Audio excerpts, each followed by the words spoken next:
Ég set fund í bæjarstjórn, þetta er fundur númer 3501. Fyrir okkur liggur dagskrá í 5 liðum. Og fyrstu liður dagskrá samþykkt stjórn og fundarsköp Akureyrarbæjar, breytingar, fyrri umræða og ég ætla að biðja varaforseta að taka við stjórnina og gefa mér orðið. Bæjarfulltrúi Halla Björk Reynisdóttir tekur til máls.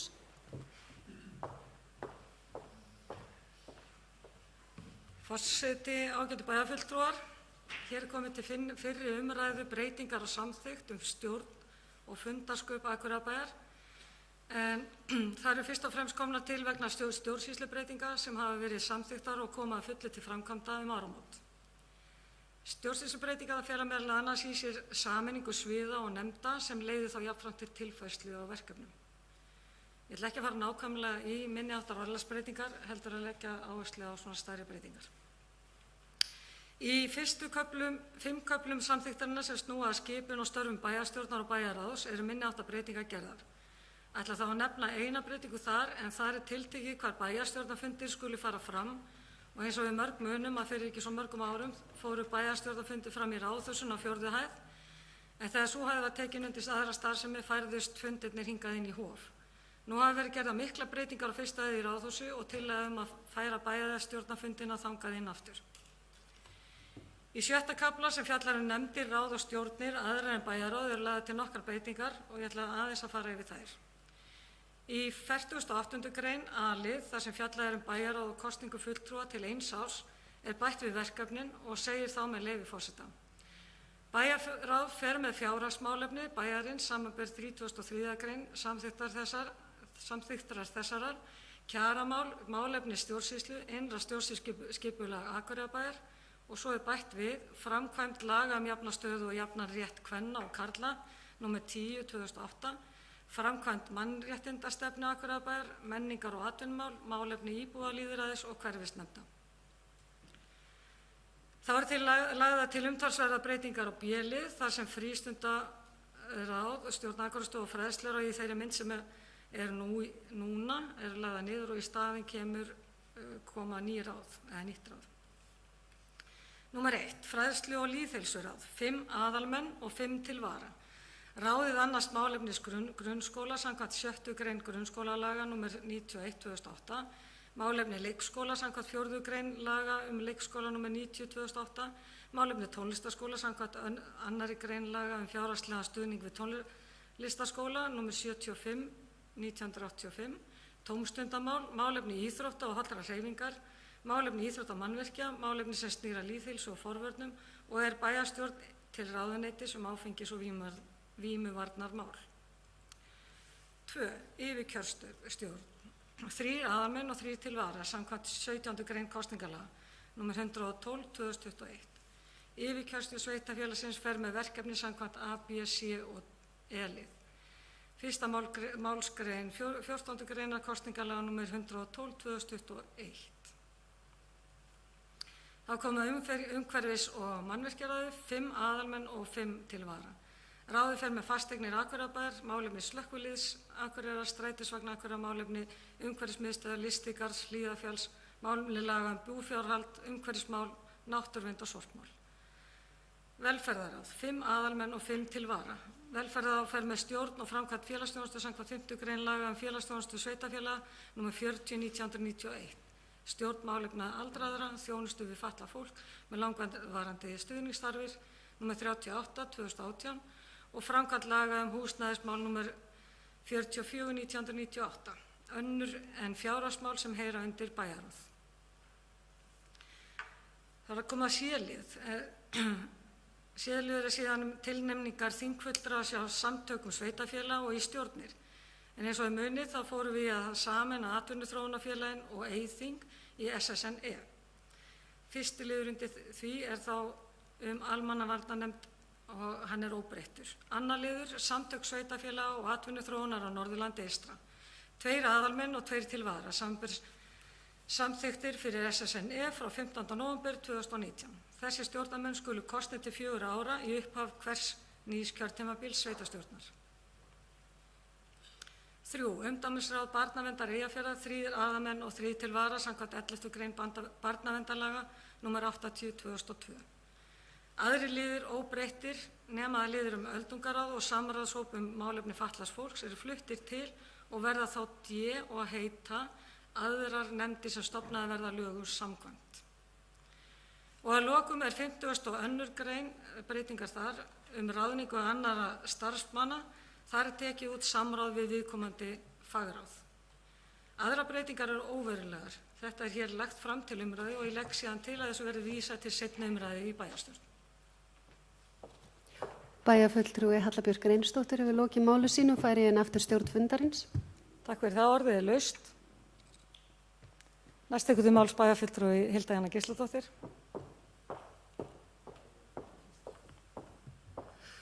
Forseti, ágætu bæjarfulltrúar, þetta eru töluverðar breytingar á nefndum hjá okkur og umsvifum þeirra. Kannski rétt að ræða þær aðeins á þessum vettvangi sem er opinn. Við erum að horfa til þess að meðal annars að einfalda stjórnsýsluna og draga úr kostnaði með þessum breytingum. Það eru þetta svona nokkri hlutir sem við höfum annars vegar rætt eða velt fyrir okkur hvernig þróist í framhaldinu. Við höfum rætt meðal annars að verkefni nefnda verði ansi umfangsmikil og séu það jafnvel fyrir og hvort og hvernig ákveðni málaflokkar munu blómstra í þessum breytta umhverfi. Það sem ég heyri sérstaklega rætt eru jafnréttismálin sem voru hjá frístundaráði, umhverfis- og loftslagsmálin sem eru innan umhverfis- og mannvirkjasviðs, íþróttamálin og menningamálin. Auk þess sem auðvitað innan stjórnmálaflokka rætt að með þessum breytingum fækkar lýðræðislegum fulltrúum í nefndum bæjarins. Á hinn bóginn höfum við verið að nálgast breytingar varðar íbúalýðræði á öðrum grunni, til að mynda með ungmennaráði, samráðshópi málefni fatlaðs fólks og öldungaráð, auk þess sem þessi bæjarstjórn hefur samþykkt að leggja mikla áherslu á íbúalýðræði. Ég vildi bara svona ávarpa þessar svona vangaveltur sem við þurfum auðvitað að fylgjast dálítið vel með hvernig fer fyrir í þessum breytingum og kannski líka það að þær nefndir, stóru nefndir sem verða þá eftir, þær fáu, geta sjálfsögðu skipað fagráð telji þau ástæðu til undir sínum hatti sem að enga síður töluverður fjárhagslegur sparnaður en ég hlynnt í að prófa þessar breytingar með þessum fyrirvörum og því að við verðum öll svolítið vakandi yfir því hvernig málaflokkar, hvernig þeim farnast og þá óhrædd við að breyta á ný ef ástæður til. Það bæjarfulltrúi Hilda Jana Gísladóttir lokið máli sínu, orðið laust. Næst tekur til máls bæjarfulltrúi Guðmundur Baldvin Guðmundsson.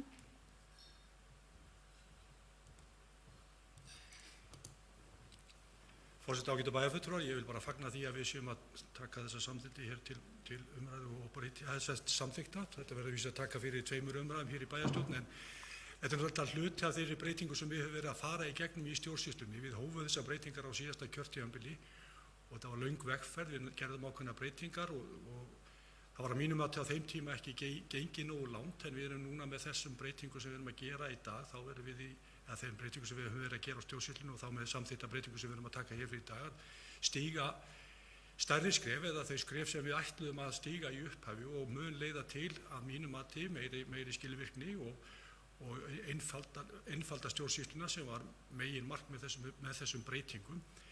Ég tel líka það sem bæjarfulltrúi Hilda kom inn á, við erum alltaf að taka stór skref, við erum að fella niður þarna ráðnefndir og stækka verkefni þeirra ráða sem eftir standa. Það kann að vera að þau verkefni þurfi með einhverjum hætti að deila út til eins og bæjarfulltrúi Hilda kom inn á, þá minnst kannski ekki sérstaklega á það, en það til að mynda menningarmálin hafa kannski að færast núna undir bæjaráð og mestu leyti, þannig að það gæti mögulega þurft að huga að því, en það verður bara tíminn að leiða í ljós. Við ætlum að hafa þetta svona til að byrja með og sjá til hvernig reynist, en það mun að sjálfsögðu eins og hún benti á þurfa að meta það, en það mun samt engu að síður leiða til ákveðins sparnaðar og hagræðingar sem að var stefnt með þessum breytingum. Þannig ég bara fagna því að við séum að taka þetta hér til umræðu og afgreiðslu og klárum þetta síðan á næsta fundi í bæjarstjórninni eins og lög gera ráð fyrir. Takk fyrir. að bæjarfulltrúi Guðmundur Baldvin Guðmundsson loki máli sínu og orðið er laust. Þessi fleiri hafa ekki hvað sér hljóðs, þeir sem geta samþykkt að vísa til seinni umræðu í bæjarstjórn gefur merki. Það eru 11. Þá koma að öðrum lið á dagskrá lausaganga katta til máls tekur bæjarfulltrúi Eva Hrund Einarsdóttir.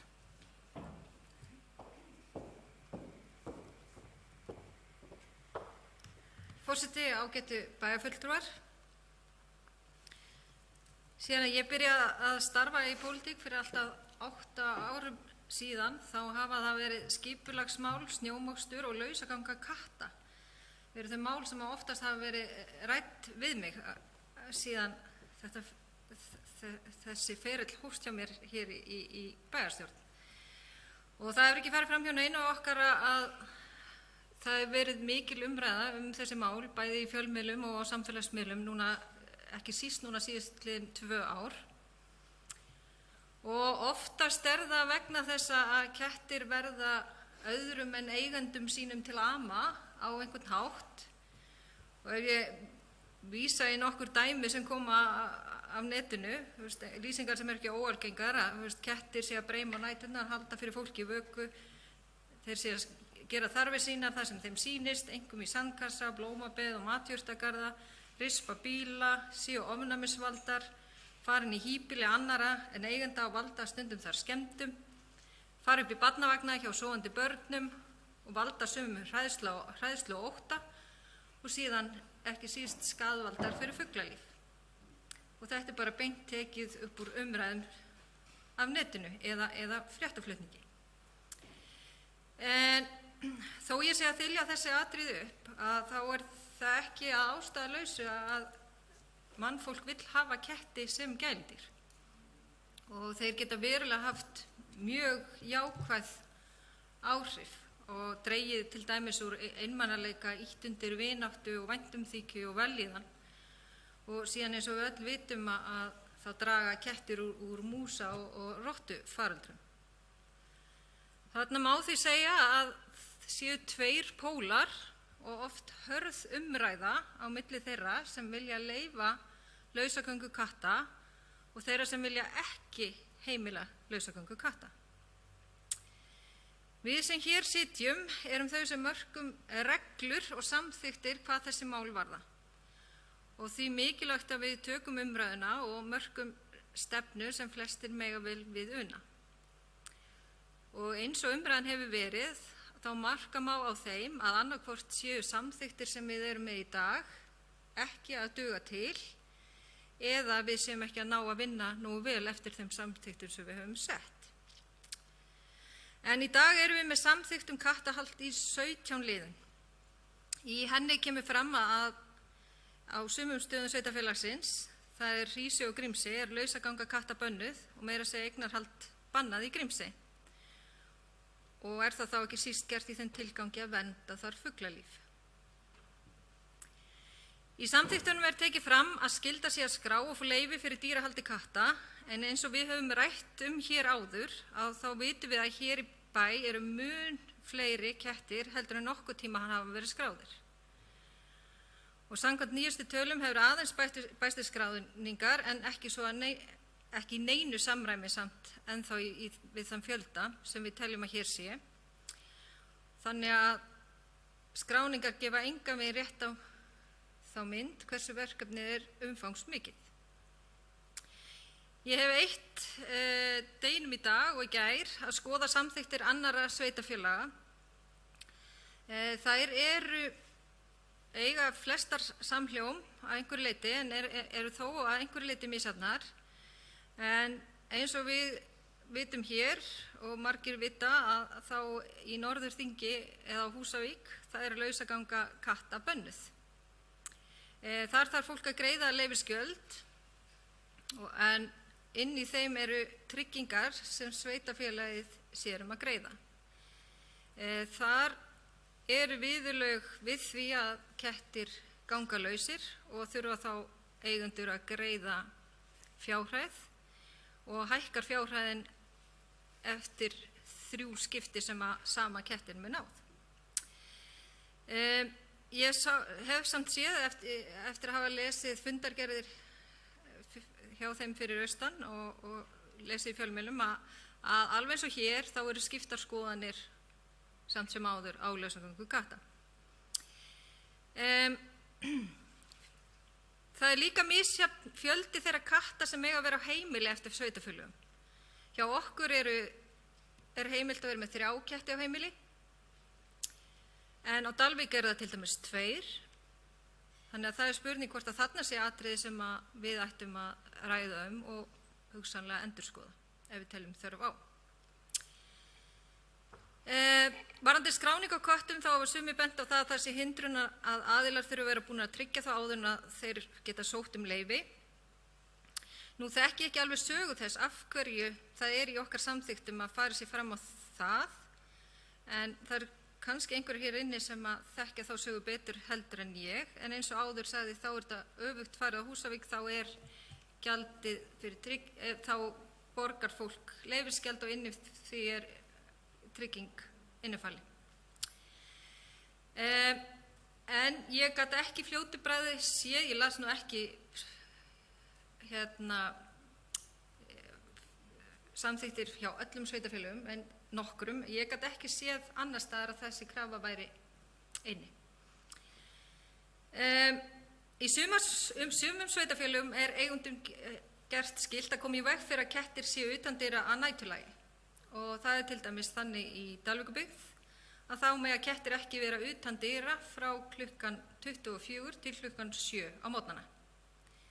Þetta er líka hugsanlega leið sem að við gætum farið hér hjá okkur. Í Fjallabyggð var nýverið samþykkt að eigendum katta beri skylda til þess að taka tillit til fuglalífs á varptíma frá 1. maí til 15. júlí og er lausaganga katta bönnuð á þeim tíma. Ef svo við ræðum 10. grein í okkar samþykkt, sem mér reyndar sýndist í fljótu bragði að væri svipuð og í öðrum sveitarfélögum, en það er grein snýr að varúðar, aðgæslu og umgengniskyldum. Greinin hljóðar að hluta til svo, með leyfi forseta. Eigendur og umráðamenn katta skulu gæta þess vel að kettir þeirra valdi ekki hættu, óþægindum, óþrifnaði eða raski ró manna. Miðað við þá umræðu sem er í gangi og þá ósótt sem er uppi, þá er þessari grein ekki fylgt eftir af öllum eigendum katta og hugsanlega er hún óframkvæmanleg á meðan lausaganga katta er leyfð. Því eigendur vita stundum ekkert hvar kettir sína er að finna, hluta sólarhringsins og stundum lengur. Ég vil þó taka fram að ég er nokkuð sannfærð að meiri hluti kattaeigenda séu ábyrgir aðilar og séu að sinna sínu hlutverki eins vel og hægt er, en eins og ég sagði áður að þá vita þeir samt að hluta til ekki hvar þeir eru staddir svo lengi sem að þeir er leyfð lausaganga. Fyrir 2 árum síðan samþykktum við í bæjarstjórn að fela umhverfis- og mannvirkjasviði að komi tillögur að takmörkum lausagöngu katta. Það hafa ekki komið tillögur frá sviðinu nema að því leyti að í maí bókaði ráð að bæta eftir nýskráningu katta og var það talið að með þeirri forsendu væri kannski hægt að taka stærri ákvarðanir. Það er að segja, við ætlum fyrst að sjá umfangi, hversu mikið það væri og á síðasta ári var skráningagjald fyrir ketti lækkað úr 8.700 niður í 2.500 til þess að reyna að fá fleiri til að skrá sína ketti. Samkvæmt nýjustu upplýsingum sem að ég fekk sent frá formanni ráðsins, þá hefur það litlu sem engu breytt. Skráningar eru áfram innan við 20 ári. Við erum því hvergi nær umfang verkefnisins. Í skoðanakönnun Rannsóknarmiðstöðvar Háskólans á Akureyri lausagöngu katta árið 2018 kom fram að mikill meirihluti bæjarbúa á Akureyri vilji banna lausagöngu katta í bænum. Alls voru 43% mjög sammála og 14,5% frekar sammála því að banna ætti lausagöngu katta. 28% voru ósammála og tæplega 15% svöruðu hvorki né. Eins þegar ég fór á stúfana í dag og aflaði mér upplýsingar hjá dýralækni varðandi það hvort að það hefði skaðleg áhrif á ketti að banna lausagöngu þeirra. Þá var það allan að samkvæmt samtali við héraðsdýralækni að hann taldi það ekki hafa skaðleg áhrif á lausagöngu katta svo lengi sem þeir væru aldir upp sem innikettir. En ég hef jafnframt heyrt að einhverjir aðrir dýralæknar eru ekki sömu skoðunar. Þannig að þarna eru líka tveir pólar hjá þeim sem að ég myndi halda að mest ætti að vita í þessum efnum. En ég hef þó sjálf ekki séð neina rannsóknir sem sýna fram á að takmörkun eða bann við lausagöngu katta hafi skaðleg áhrif á ketti. Þannig að það verður bara mjög áhugavert ef þið hafi séð rannsóknir þess efnis að við myndum þá fá það fram. Hvað sem því líður, þá er ég persónulega á því að við eigum að ganga skref í átt að því að koma til móts við vilja meirihluta bæjarbúa og sjá hvaða árangri við náum í þeim efnum og vilja því leggja fram eftirfarandi bókun. Bæjarstjórn samþykkir að endurskoða samþykktir kattahald í Akureyrarkaupstað með það að markmiði að sem flestir geti við unnað. Verður þá með nýjum tillögum lausaganga katta ekki heimil yfir varptíma fugla og að næturlagi. Þá verði settur umtalsvert meiri kraftur í að framfylgja þeim samþykktum, með sérstakri áherslu á ábyrgð eigenda, skráningarskyldu og fræðslu. En eins og við öll vitum þá er þetta eldheitt mál. Ég er því mjög spennt að heyra umræður hér á eftir, en mín skoðun er sú að við eigum að taka hér ákvarðanir í stefnu í þessum málum. Við eigum ekki að setja það í hendur þeirra sem á eftir okkur koma, því að það er oft erfitt þegar maður kemur nýr inn að ætla sér að taka svona mál á fyrstu árum og við erum margbúin að ræða þetta hér og enginn hefur þórað að taka á skarið þó ég með að takmarka meira heldur en við höfum gert, þó ég vita að vilji sé meiri hjá mörgum okkar. Við eigum þá bara því að þóra að taka slaginn og ég vona bara að flestir taki undir þessa bókun, en ef þetta dugar ekki til þá er mín persónulega skoðun sú að takmarka eigi alfarið lausagöngu katta og setja þá sólarlags ákvæði á bann við lausagöngunni. En ég held að þetta væri gott skref átt að lausn sem að flestir vonandi séu sáttir við. En ég held að þetta sé mál sem við þurfum samt að fylgja vel eftir í framhaldinu. Það er bæjarfulltrúi Eva Hrund Einarsdóttir lokið máli sínu. Næst tekur til máls bæjarfulltrúi Sóley Björk Stefánsdóttir.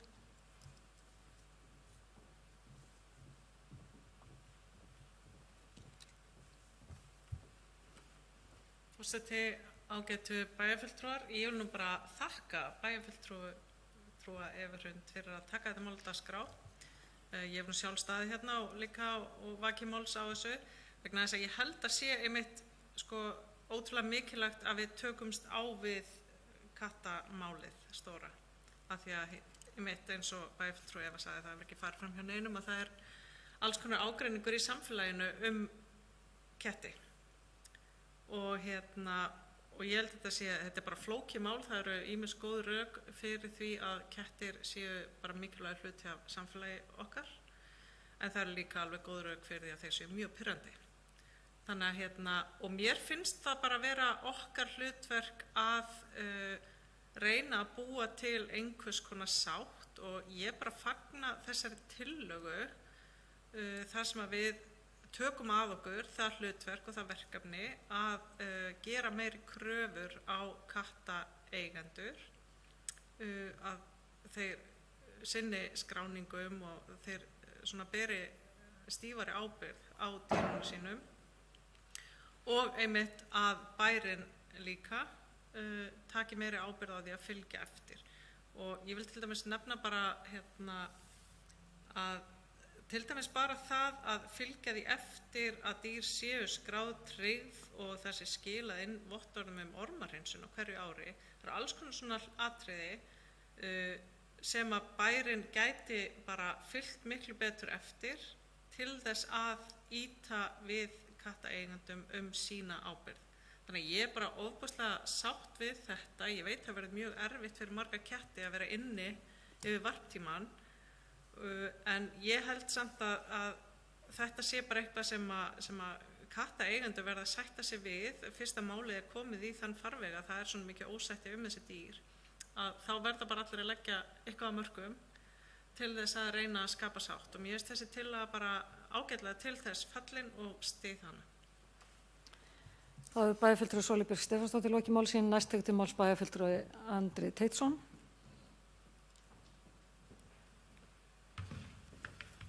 Forseti, ágætu bæjarfulltrúar.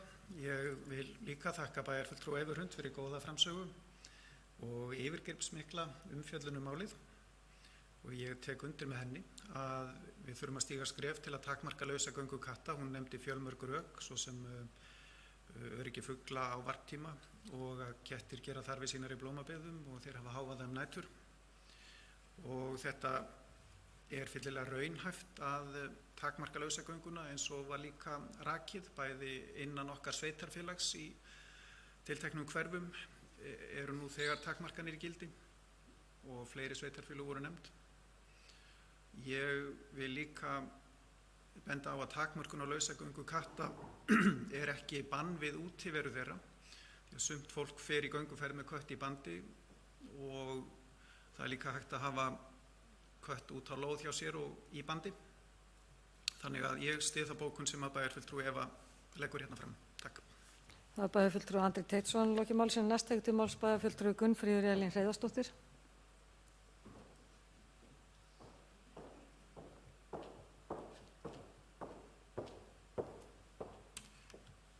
Forseti, ágæti bæjarfulltrúar. Ég vil líka byrja á því að taka undir þakklæti til Evu fyrir að koma með þetta mál á dagskrá. Kannski best að taka það fram í byrjun að ég er kattaeigandi á 2 inniketti sem að ég get ekki séð annað heldur en að séu bara ákaflega sáttir við sitt hlutskipti sem innikettir. Og ástæðan fyrir því að ég vil hafa þá inniketti er einfaldlega svo að ég bara get ekki séð að ég uppfylli skyldur mínar samkvæmt aðbúnaðarreglugerð gæludýra ef að ég hleypi þeim út og veit ekki hvar þeir eru. Auðvitað er það ekki hlutverk bæjarins að vera eftirlitsaðili varðandi aðbúnað gæludýra. Það er náttúrulega margt sem er eftirlitsaðili með þeim reglugerðum. Og það er kannski ekki stóra máli í þessu. Stóra máli er kannski líka að kettir náttúrulega hafa gríðarleg áhrif á lífríkið í kringum okkur, og þó að Náttúrufræðistofnun Íslands sé ekki með þá að lista yfir innfluttar ágengar tegundir, þá er það víða erlendis að samtök og stofnanir sem að halda utan slíkt eru með húsköttin á lista yfir bara oft 100 verstu ágengu innfluttu tegundir sem að eru í rauninni bara við komum með köttin inn í lífríkið þar sem við erum. Og það finnst mér kannski stærstu rökin. Þú spurðir hvort að einhver viss rannsóknir á því hvort að kettir hefðu slæmt að því að vera inni. Ég veit ekki rannsóknir á því, en kannski besti mælikvarðinn á það sem við höfum, það eru hvaða ákvæði eru í reglugerðum aðbúnað gæludýra. Og bara sem dæmi þá eru ákvæði útivist hunda, og nú er lausaganga hunda bönnuð, en þar er allavega tekið fram að það sé skylt að tryggja hundum útivist, sem er bara merkjum það að það er eitthvað sem þeir þurfa að fá. Það er ekki ákvæði það varðandi ketti. Og annað hef ég svo sem ekki. Varðandi skráningamálin, mér langaði aðeins að koma inn á það. Ég held að það sé kannski væri stórt skref að einfalda aðeins skráningaferlið hjá okkur. Og það er svolítið mál að skrá kött hérna. Þannig að ég held að sé kannski ekki endilega alltaf skráningargjaldi þó að hafi verið lækkað og kannski sýndi sig að það skipti ekki máli. En það er svolítið ferlið og þetta koma með ákveðin gögn inn og leggja þau fram, og viljum við kannski ekki bara ná utan kettina svona til þess að byrja með. Vil bara ítreka það að alveg eins og Andri sagði, eða bæjarfulltrúi Andri, að þetta er ekki verið að banna útivist katta. Þeir mega áfram fara út, þá bara undir eftirliti á þessum tímum. Það er heldur ekki verið að banna kattahald. Umræðan kannski fer stundum svolítið í það. Það er einfaldlega verið að óska eftir því að ábyrgð kattaeiganda á sínum dýrum sé í meira samræmi við þá ábyrgð eða kröfu ábyrgð sem gerð á eigendur annarra dýra. Og ég get svo sem tekið undir það líka, ég væri tilbúin til þess að ganga lengra, en mér finnst ég tilbúin líka til þess að skrifa undir þessa bókun sem Eva leggur fram og held að það sé eins og staðan í dag í þessu máli ágætis fyrsta skref. Takk. Það var bæjarfulltrúi Gunnfríður Elín Hreiðarsdóttir lokið máli sínu, orðið er laust. Næst tekur til máls bæjarfulltrúi Hilda Jana Gísladóttir.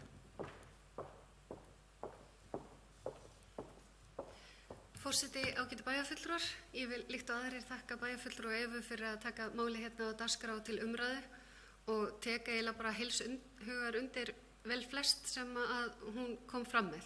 Þetta er ekki alveg einfalt mál og það eru ansi mörg sjónarhorn á því og það er kannski, og ég mun taka undir þá bókun sem hún leggur hérna fram og til að með því séum við að sýna ákveðna ábyrgð og nálgast það skref að skapa samfélag þar sem flestir geti búið í sátt og samlyndi.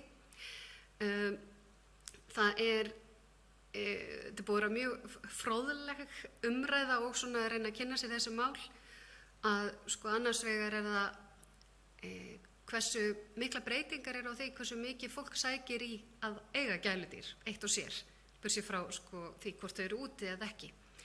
Og það hefur verið að gæludýrahald sem hefur verið að festa sig í sessi sem bara hluti af samfélagi manna í gegnum árin, áratugin og árhundruðin sem er náttúrulega breyting og við sjáum núna eftir COVID-19 skalla og þá verður sjaldan eða aldrei verið meiri eftirspurn eftir hvolpum og kettlingum og fólk virðist leita í auknum mæli eftir félagsskap dýra. Það er mjög sérkennilegt að horfa til þess á Akureyri að það séu 153 kettir skráðir hins vegar. Því að sko ef við skoðum tölfræðina frá nágrannalöndunum okkar, ég held að séu 530 hundar skráðir á Akureyri en 153 kettir. En í nágrannalöndunum þá má ætla að hundar séu á 15% heimila og kisur á 20-30% þeirra. Þannig að þessar tölur að minnstakosti hjá okkur í skráningum er ekki í neinu samræmi við veruleikann. Ég myndi gjarnan vilja sjá að við myndum finna leiðir þar sem að menn og dýr geti lifað í sátt og samlyndi á Akureyri, en það er ekki staðan í dag. Það er eitt sveitafélag sem komið fram sem að bannar alfarið lausagöngu, eða ekki sveitafélag, þetta bannar lausaganga í þéttbýlinu á Húsavík, ekki í Norðurþingi öllu. Það eru einmitt skiptar skoðanir og fólk getur orðið mjög heitt yfir málinu og svo gengur svona brösulega að fylgja því eftir. En eins og bæjarfulltrúi Eva nefndi að þá eru kisur oft öðrum en eigendum sínum til talsverðs ama og þá fer maður að hugsa frelsi einstaklingsins þá til þess að eiga kisu og frelsi nágrannans til þess að eiga ekki kisu og hafa ekki kisu í sínu umhverfi. En í sveitafélaginu Árborg var lausagöngu katta það var lagt blátt bann við það, hins vegar í kjölfar ályktunar Dýralæknafélags Íslands að bannið væri óboðlegt, þá var það dregið tilbaka. Ég ræddi í dag við dýralækni á dýraspítalunum í Lögmannshlíð og hún sagði að það væri hennar faglega mat að það stangaðist alfarið á við dýravelferð að banna kisum að vera úti. En eins og við heyrum þá var rætt við héraðsdýralækni líka sem að hefur þveröfuga sögu að segja og ég hef ekki rekist á rannsóknir sem að sýna með óyggjandi hætti eitt umfram annað. En það sem mér finnst líka að því að eins og bæjarfulltrúi Eva kom inn á þá er okkar samþykktir setta fram í 17 liðum sem eru tölsvert ítarleg og ítarlegri en margar samþykktir sveitafélaga. En það sem að vekur athygli mín eftir samtalið mitt við starfsmann bæjarins að minnstakosti á síðustu 4 árum, líklega lengur, þá hefur aldrei nokkur kisa verið fönguð að flutt í dýrageymslu. Það er engin kisueigandi verið ámyntur vegna brots á samþykktum eða sviptur leyfi. Þannig að það sem að situr svolítið er til hvers að setja reglur sem við ætlum ekki að framfylgja, hvort sem að það er með takmörkunum eða algjöru bláa banni. Þannig að það væri fróðlegt að setja meiri kraft í að framfylgja samþykktunum og eins og bæjarfulltrúi Eva nefndi að herða á þeim, sérstaklega yfir varptíman og að næturlagi og sjá hvort og hvernig við gætum nálgast það að sem allra flestir og þá líka kisurnar lifi í sátt og samlyndi. En það þyrfti þá að fylgja líka meiri kraftur í að við framfylgjum þessum samþykktum með sérstaka áherslu á ábyrgð eiganda og skráningaskyldu og fræðslu hvers vegna við erum að þessu. Þar að segja skráningunni, ormahreinsuninni, örmerkingunni og svo framvegis. Ég er ekki viss að þurfa að fara og fanga margar kísur þangað til að mun fleiri myndu skrá þær. En ég bara styð þá bókun sem fram kemur hérna í dag og lít svo á að við séum að stíga skref í átt að einhvers konar lausn eða minnstakosti, og ég reyndar, ég ætla kannski ekki að segja lausn. Ég held að verði aldrei sátt þetta mál, alveg sama hvað við gerum. En við getum leitast til þess að takast á við það með ábyrgum hætti og leggja okkur fram við að taka tillit til sem allra flestra eins og við reynum að gera almennt í bæjarfélaginu. Þannig að ég bara fagna þessari umræðu og tek undir bókunina. Það er bæjarfulltrúi Hilda Jana Gísladóttir í loki máli sínu. Næst tekur til máls bæjarfulltrúi Gunnar Gíslason.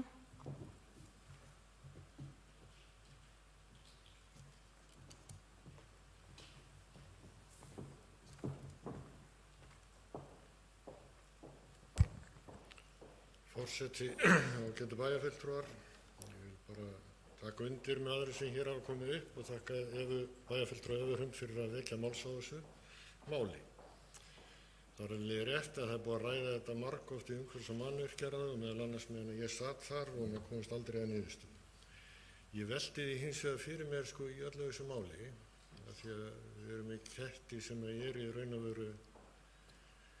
Það er erfitt að hemja ketti, ég bara veit það og ég velti því fyrir mig hvort að þessi tillaga dugi. Það getur vel verið að það sé skynsamlegt að byrja rólega en ég haldi að vera bara eðlilegast að ganga alla leið og banna lausagöngu katta og hafa bara regluna mjög einfalda. Það hefði ég haldið. En ef að þetta er einhvers konar málamiðlun til þess að láta reyna á og það byggir þá á því að þetta sé færð þarna ábyrgð yfir á eigendur katta, þá getum við látið reyna á það. En við þurfum þá líka að stíga ákveðin skref í þá átt að vakta það að fólk sé að framfylgja þessum reglum. Við erum of ofta samþykkja hérna eitthvað sem við erum ekki í raun tilbúin til að framfylgja. Og það er kannski það sem ég vildi vekja þess athygli á.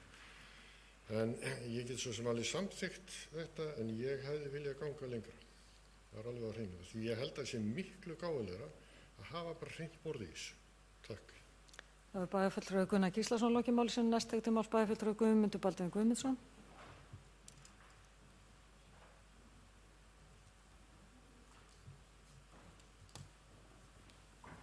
Forseti, ágætu bæjarfulltrúar.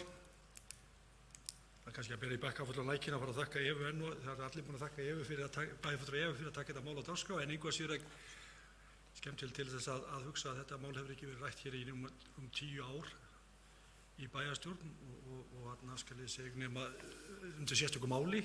Það er kannski komið oft í umræðuna eins og bæjarfulltrúi Gunnar nefndi að þá hefur þetta verið oft verið rætt einhvers staðar í framkvæmda og umhverfis- og mannvirkjaráði og víða en þetta hefur aldrei verið formlegt mál, þar að segja umræðum kattahald og samþykktir kattahald voru í rauninni samþykktar 2011 í marsbyrjun. Á þeim tíma greiddi ég atkvæði með þessum samþykktum. Núna hefur maður fullorðnast og þarna skal ég segja búin að kannski býra aðeins meiri reynslu og mér sýnist á öllu að þessar reglur okkar vera eiginlega oflóknar. Ég fór að velta fyrir mig hvernig það væri að vera kattaeigandi og alltaf setjast niður og skrá köttinn sinn og fara svo yfir þessar 17 greinar í reglunum það hvernig ég á að standa að þessu öllu saman og ég veit það að ef ég ætti kött sem ég myndi nú aldrei geta hugsað mér eiga en ef svo líklega vildi til þá myndi ég koma á stað þeirri niðurstöðu að það væri bara best að sleppa því að vera að standa í þessari skráningu. Ég myndi ekkert græða á því og þetta væri allt of flókið. Á sínu tíma var þetta líka bara dálítið dýrt.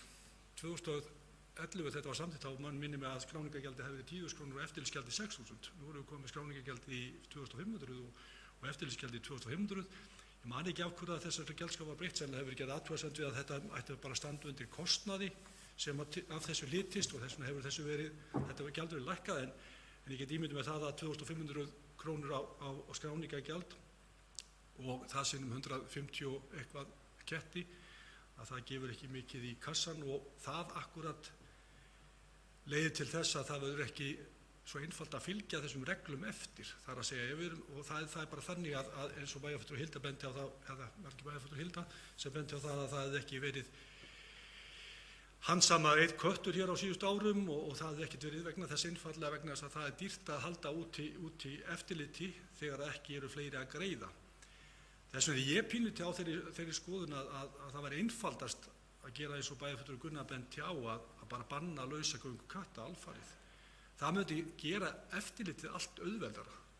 Þegar við erum að tala í dag að setja einhverja reglur þar sem á að banna lausagöngu katta yfir varptíman og þegar að banna þá á næturnar og svo framvegis, hvernig eigum við að fylgja því eftir? Hvað í rauninni, hvað ef að kötturinn finnst korter í 7 eða korter yfir 12 ef á að banna milli 12 og 7?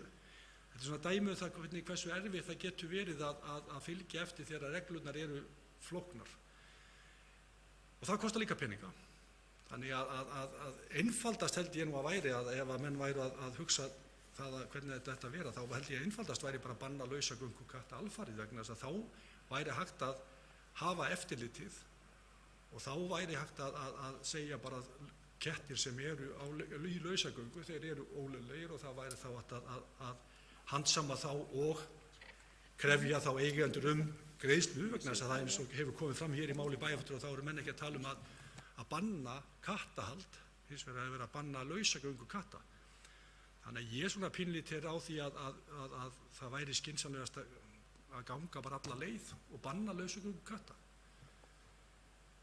Ég hef kannski gert svona, sagði það í spjalli og ykkur bæjarfulltrúa í dag að eins og menn vita þá er þetta síðasta kjörtímabil mitt hér í bæjarstjórn og ég hef hyggst flytja búferlum næsta sumar, akkurat í það sveitarfélag sem banna lausagöngu katta, þannig ég sagði kannski var ég vanhæfur í þessar umræðu, að það verði ekki það vegna þess að það má væntanlega búast við því eins og alltaf að svona hlýtur náttúrulega að þurfa að hafa eitthvað sólarlag og þetta tæki þá gildi fyrir einhvern tímann seinna, heldur en akkurat með næstu áramót, en ég samt held það eftir að hafa verið í bæjarstjórn hér í þessi 12 ár tæplega, þó svo ég hefði samþykkt á sínum tíma þessar reglur sem voru settar, að þá var ég svona fann að hallast að því að skynsamlegast væri bara að banna lausagöngu katta. Takk. Það er bæjarfulltrúi Guðmundur Baldur Guðmundsson lokið máls sínu, næst tekur máls bæjarfulltrúi Hlynur Jóhannsson.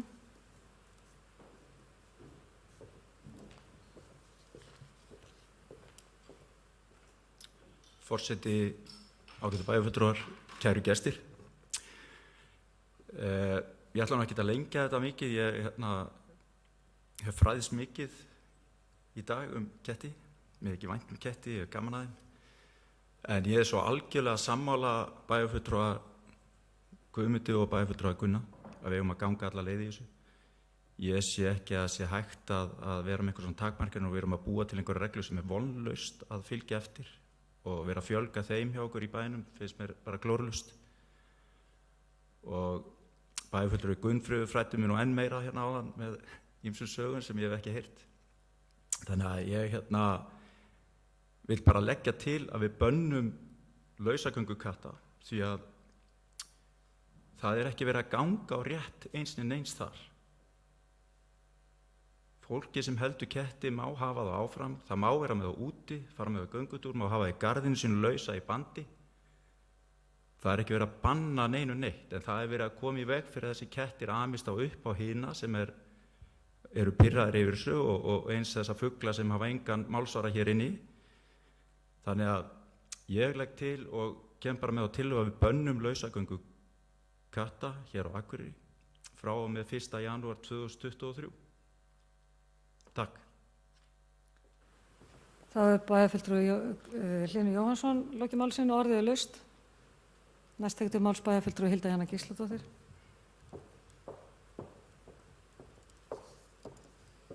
Forseti, ágætu bæjarfulltrúar, ég vil bara leggja fram allavega þá skoðun að ég mun ekki samþykkja það og greiða atkvæði gegn því og hvet bæjarfulltrúa til þess að huga vel að því að ef þau hyggjast banna lausagöngu katta að þá verði hort til sólarlagsákvæðis eins og bæjarfulltrúa Eva nefndi hérna áðan.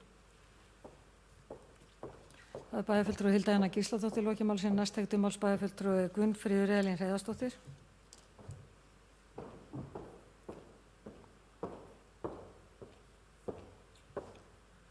Já, forseti, ágætu bæjarfulltrúar. Ég vil bara ítreka það sem ég sagði áðan að ég er í sjálfu sér sammála bæjarfulltrúa Gunnari, bæjarfulltrúa Guðmundi og þá núna bæjarfulltrúa Hlín að ég held að þetta sé einfaldasta lausnin og þó að ég hafi sagt hérna áðan að ég væri tilbúin til þess að skrifa undir þessa bókun sem einhvers konar málamiðlunartillögur, þá held ég sé best að ég segi það bara líka að fyrst að það komið önnur tillögu að þá mun ég greiða henni atkvæði.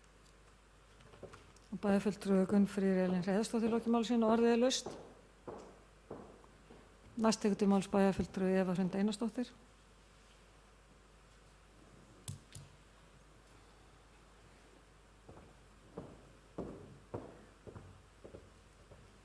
Forseti, ágætu bæjarfulltrúar. Þetta hafa verið mjög líflegar umræður hér í dag og ég bara man ekki síðast hvernig svona margir tók til máls undir máli. En já, nú er vandi settur því ég held að meiri hluti hér sé þá inni að ganga lengra heldur en mín tillaga upphaflega sem var svona málamiðlunar tillaga segir til en ég sagði á, ég er persónulega tilbúin að ganga lengra en ég er ekki tilbúin að gera það bara frá næstu áramótum að banna lausagöngu katta, en ef að 2023, já þar næstu, ég held það sé of skammu tími, ég held að þurfa að vera aðeins lengra sólarlags ákvæði á því heldur en 1 ár. Þannig að mér langar bara að spyrja, 3 ár væri held ég miklu betri tími, þá eru þau sem eiga kett í dag að þjálfa þau upp í að vera inni líka. Ég spurði héraðslækni í dag hvort hann væri með skoðun á hversu langa tíma, hann sagðist ekki geta metið það en þannig að ég held allan að áður en við förum að segja að það sé 1 ár að þá ættum við að kannski afla okkur aðeins frekari upplýsinga það ef einhver getur metið það allavega.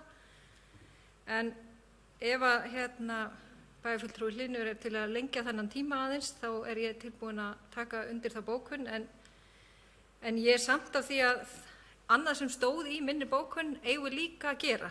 Ég held að það sé ekki bara nóg, ég held við eigum að setja meiri kraft í að framfylgja samþykktunum og leggja þessa áherslu á ábyrgð eiganda og skráningarskylduna og fræðsluna. Þannig að það er spurning hvort ég komi bara með aðra tillögu bæjarfulltrúi Hlynur. Bæjarstjórn samþykkir að endurskoða samþykktur kattahald Akureyrar Kaupstað. Verður þá með nýjum tillögum lausaganga katta ekki heimil en verður þó sett ákveðið sólarlags ákvæði þar Þá verður settur umtalsvert meiri kraftur í að fylgja þeim samþykktum með sérstakri áherslu á ábyrgð eigenda, skráningarskyldu og fræðslu. Dregur hina tilbaka það? Það er bæjarfulltrúi Eva Hrund Einarsdóttir loki máli sínu og orðið er laust. Næst tekur til máls bæjarfulltrúi Gunnar Gíslason.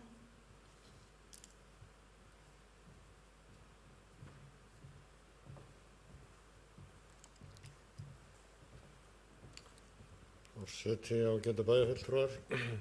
Ég líst miklu betur á þessa tillögu en ég hefði haldið þá ef að menn telja að 3 ár séu tæmilegu tími að það sé þá sett inn í tillöguna bara 3 ár.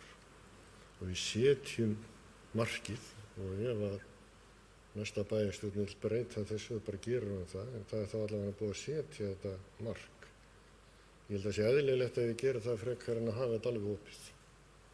Þannig ég legg til að við bætum í tillöguna bæjarfulltrúi Eva 3 ár og þá setja bara einhver ákveðin áramót þarna að frá og með gildi þá bann við lausagöngu katta. Það er mín tillaga. Það er bæjarfulltrúi Gunnar Gíslason loki máli sínu. Orðið er laust.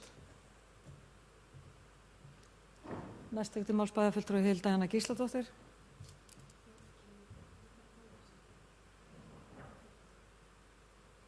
Þú mátt alveg lesa hana. Bara ef hún verður þá samþykkt, það ekki víst. Við erum eftir að... Nei, ég má bóka. Já. En þú tekur það kannski fram að ef hún verður samþykkt. Forseti, ágætu bæjarfulltrúar. Mér þykir mjög leitt að þetta virðist vera niðurstaðan hér í dag. Ég hefði mjög frekar vilja leita lausna með það markmiði að sem flestir gætu vel við unnað og ég hefði viljað að við myndum stíga það skref að lausagangan þá bara ekki heimiluð við varptímafugla og næturlagi og ég ætla að minnsta kosti að láta vita að ég mun þá bóka undir því og að setja til vara fram þá tillögu að skipaður verði starfshópur sem að endurskoðar samþykktir kattahald í Akureyrar kaupstað með það að markmiða sem flestir geti vel við unnað og að við gefum okkur smá tíma til þess að útfæra það þannig að við getum náð sátt. Ef ekki að þá bara mun ég koma fram með bókun þar sem að ég hefði talið sér mikilvægt að leita lausna til þess að menn og dýr geti lifað í sátt og samlynd á Akureyri en svo staðan því miður ekki í dag. Slíkt væri best gert með því að framfylgja þeim samþykktum sem í gildi eru, auk þess að takmarka lausagöngu yfir varptíma fugla og á næturlagi. Eitthvað í þennan dúr mun ég senda á Kristínu. Takk fyrir. Bæjarfulltrúi Hilda Jana Gísladóttir lokið máli sínu. Næst tekur til máls bæjarfulltrúi Sóley Björk Stefánsdóttir.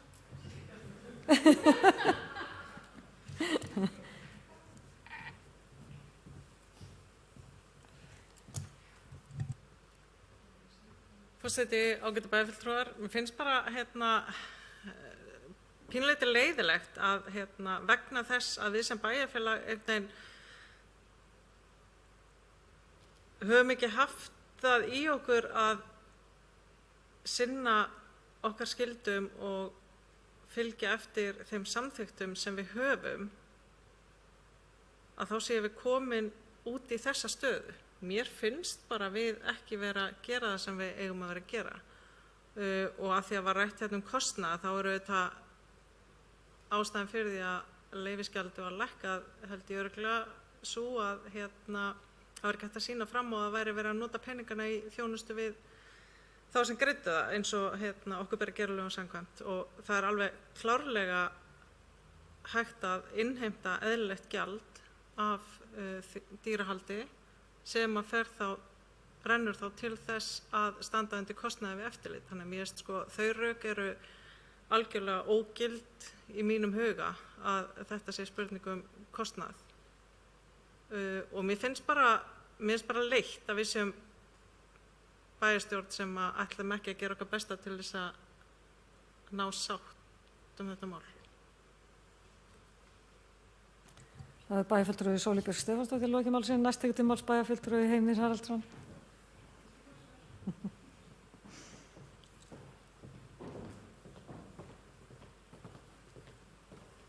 Forseti, ágætu bæjarfulltrúar, ég get tekið undir það sem bæjarfulltrúi Sóley var að segja og bæjarfulltrúi Hilda Jana. Mér finnst raun og veru að við eigum að fylgja þeim samþykktum sem við höfum nú þegar. Ef ekki, þá hefði ég viljað taka undir þá bókun sem Eva lagði hér fram fyrst að takmarka lausagönguna. Ég held við getum það og svo langar mér bara að höfða til þeirra sem eiga ketti að við þurfum bara kannski að vanda okkur betur og sinna dýrunum og taka tillit til fleiri en okkar. Þannig að takk fyrir. Það er bæjarfulltrúi Heimir Haraldsson lokið máli sínu. Næst tekur til máls bæjarfulltrúi Guðmundur Baldvin Guðmundsson.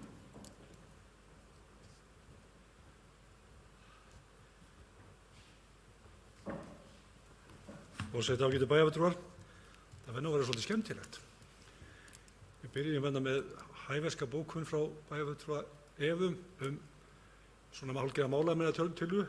Við erum núna komin fram með, skal ég segja ykkur, ansi svæsna tillögum að banna lausagöngu katta sem mér sýnist að meirihluti bæjarstjórnar sé nú á. Ég veldi fyrir mér þegar menn tala að það sé gott að ná samstöðu og það sem allir geta verið sáttir, að það hefur náttúrulega komið fram í skoðanakönnunum meðal bæjarbúa, meirihluti bæjarbúa vill banna lausagöngu katta eða því sem næst. Þannig að ég held að við séum nú kannski með því að koma með þessa til okkar núna að kannski endurspegla þá vilja meirihlutans. Það vill ofta vera þannig að þegar menn horfa bara í sína búblu þá telja það vera skoðun og meirihlutaskoðun en miðað við þær kannanir sem hafa verið gerðar þá gat ég ekki betur heyrt þessar tölur sem voru lesnar hér upp áðan að svo væri að það væri meirihluti sem bæjarbúar sem vildi banna lausagöngu katta. Þannig ég held að þessi tillaga sé ágætt til þess að koma til móts við þær óskir bæjarbúa. Ég held aftur á móti að þetta verður mjög spennandi ef við erum að skilja þetta eftir hér okkur að koma með þessa tillögu og vísa því til að þetta taki gildi á árinu 2025. Þá held ég bara að verði tilbreyting í næstu bæjarstjórnarkosningum að menn koma til með að rífast kattahald og hvernig afstaða bæjarfulltrúa sé til kattahalds. Það verður nýbreytni frá því sem verið hefur vegna þess að hefur alltaf snúist á það hvort að þú vilt byggja íþróttamannvirki eða ekki. Nú fara menn alltaf að tala ketti. Þannig að þetta getur bara orðið besta mál fyrir þá sem að bjóða sig fram hér í komandi kosningum að viðra sínar skoðanir. Þessi bæjarstjórn sem hér, situr hér við borði í dag, hún að komast að einhverju niðurstöðu sem að mér sýnist nú sem að bæjarfulltrúi Eva lagði hér að leggja hér fram seinni tillaga sem að mér sýnist, við höfum að greiða atkvæði, en ef hún verður þá samþykkt þá hún að gefa þá sólarlag, það menn að hafa tíma til þess að aðlaga sig þessu kerfi. Bæjarfulltrúi Sóley kom inn á það að við hefðum átt að fylgja þessu eftir. Það alveg rétt að ég meina ef að menn hefur verið að standa sig þá gætu menn ná 30.000 krónum á handsömunargjaldinu, 3.500 krónur á daggjaldi þar eftir en ég veit ekki hvað í rauninni þetta er flókið vegna þess að þarna eru menn, við erum fyrsta lagi það er skráning katta, það verður eldast við óskráða ketti fyrst og fremst og ég meina það til að mynda ef við erum bara með skýra reglur, við bönnum kattahald þá mun auðveldara að framfylgja það í mínum mati. Þannig að ég held því fram að reglurnar séu bara flóknar, þetta séu ekki auðvelt að framfylgja þessu og með því að banna lausagöngu katta þá séu bara mun einfaldara að takast á við það. En ég bendi enn og aftur á það að við erum að samþykkja hér eitthvað sem tekur gildi 2025 og komandi bæjarstjórn verður að takast á þetta mál og væntanlega verður þetta hitamál í komandi kosningum. Takk fyrir. Það er bæjarfulltrúi Guðmundur Baldvin Guðmundsson, lokið málsins, næst tekur til máls bæjarfulltrúi Hlynur Jóhannsson.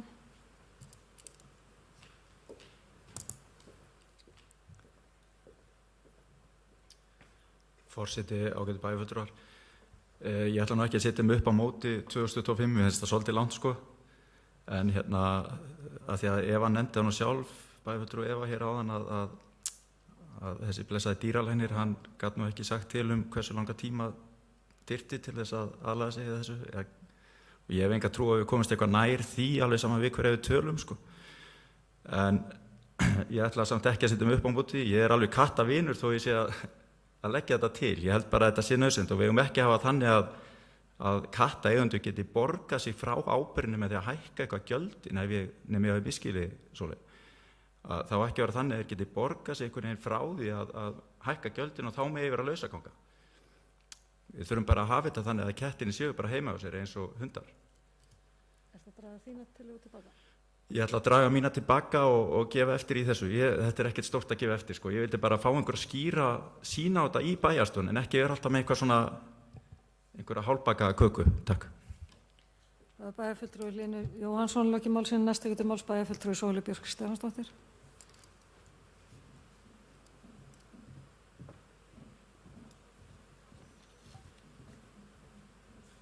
Forseti, ágætu bæjarfulltrúar, á leiðinni hingað og þakka ég sjálfur mér fyrir að hann tíðan lagt fram tillögu að maður megi koma oftar en tvisvar í ræðustóli undir almennum málum. Þannig að vel gert Sóley. Ég vil bara segja að þegar ég bauð mig fram til þess að sitja í bæjarstjórn, þá bauð ég mig ekki fram til þess að hafa allt sem einfaldast fyrir mig. Þá bauð ég mig fram til þess að hafa allt sem best fyrir samfélagið. Og það er þannig sem að mér finnst að við eigum að hafa samfélag. Við eigum að hafa það flókið og þá að vera undirbyggt af málamiðlunum. Og ég hef nú mikið talað íbúasamráð og ég hef nú verið svona tiltölulega skýr með það og vil nú kannski ítreka það að í mínum huga íbúasamráð ekki það að gera skoðanakannanir og taka síðan ákvarðanir út frá því sem að meirihlutinn segir. Það er ágætis leið til þess að afleggja bæjarstjórn. Ef það er málið, það var hægt að stýra þessum bæ í gegnum skoðanakannanir, en það er ekki mín sýn. Þannig að mér finnst það að það hefur komið fram í einhverju Gallup-könnun að meirihluti bæjarbúa sig á einhverju skoðun þegar, er ekki einu sinni búið að velta upp einhverju málamiðlunartillögum í gegnum, eins og maður gerir einmitt ekki í gegnum skoðanakannanir. Það finnst mér bara það ekki verið rök í málinu og varðandi kostnaðinn bæjarfulltrúi Hlynur þá sagði ég að því að það var hér talað og bæjarfulltrúi Guðmundur talað það að það væri svo dýrt að standa undir þessu eftirliti og fylgja þessum reglum sem við höfum sett að þá sagði ég að það ætti að vera bara hægt að standa undir þeim kostnaði.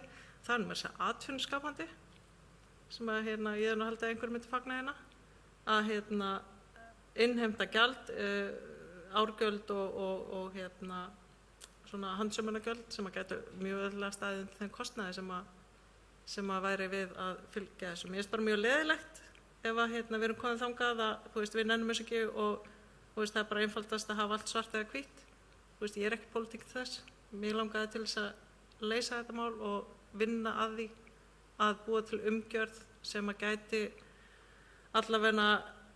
gæti reynt á það að ná sáttum í samfélaginu þetta mál. Þannig mér finnst mjög leitt ef að við komumst ekki þangað. Það er bæjarfulltrúi Sóley Björk Stefánsdóttir loki máli síðan ég ætla að biðja varaforstjóra að taka við stjórnina og gefa mér orðið. Bæjarfulltrúi Halla Björk Reynisdóttir tekur til máls. Forseti, ágætu bæjarfulltrúa, mér fannst nú bara nauðsynlegt að koma hérna þessu upp og það hefur nánast allir komið upp og tjáð afstöðu sína. Fyrir held ég næstu 10 árum eða eitthvað þá ræddum við lausagöngu katta í bæjarstjórn. Á 2011, akkurat, ég og Mundi, bæjarfulltrúi Guðmundur vorum þar. Og þá var ég að þeirra skoðunar að það ætti bara að banna lausagöngu katta. Ég hafði enga þolinmæði fyrir ókunni ketti kæmi inn til mínum einum gluggan og svo framvegis. Síðan hef ég náttúrulega bara þroskast og kynnst þessum dýrum betur og afstæði mín hefur einhver leyti breyst. Ég held samt að við ættum að fara og vera með strangari reglur og allavega framfylgja þeim reglur sem við erum með. Mér finnst, ég hefði greitt atkvæði með fyrstu tillögu bæjarfulltrúa Evu. Mér finnst þessi tillaga sem liggur núna fyrir fundinum aðeins svo langt gengið að mjög lítið ræddu máli innan okkar hóps. Það er að segja við erum að ræða þetta núna, gott og vel, en hvernig ætlum við að fara að þessu, hvernig ætlum við að framkvæma þetta og hvað er rétt að gera. Mér finnst við ekki hafa gefið okkur alveg nógan góðan tíma, þó að það hafi borið á góma hér innan bæjarstjórnar undir ýmsu málum, þá höfum við ekkert rætt þetta eitthvað til hlítar að mínum mati. Þannig ég hefði alveg viljað gefa okkur aðeins tíma, jafnvel að fresta afgreiðslunni einn fund eða svo og bara athuga hvort þetta er yfir framkvæmanlegt, þetta sólarlag til 3 ára og svo framvegis. Við ættum að þrengja að lausagöngu katta, vissulega, ég er sammála því, og jafnvel að banna það. Það getur vel verið einhverju tímapunkti að finnst mér það rétta leiðin. En einhvern veginn að samþykkja þetta núna með eitthvað eins og svona skot í lofti 3 ár, ég einhvern veginn sé ekki að að það sé leiðin. Við ættum að gefa okkur betri tíma, en ef þetta verður niðurstaðan, þá og gagnvart þessari tillögu sem liggur hér fyrir fundinn, þá mun ég ekki greiða atkvæði með því. Bæjarfulltrúi Halla Björk Reynisdóttir hefur lokið máli sínu og færi aftur stjórn fundarins. Ég man ekki hvað var einhver búinn að biðja orðið. Næst tekur máls bæjarfulltrúi Gunnar Gíslason.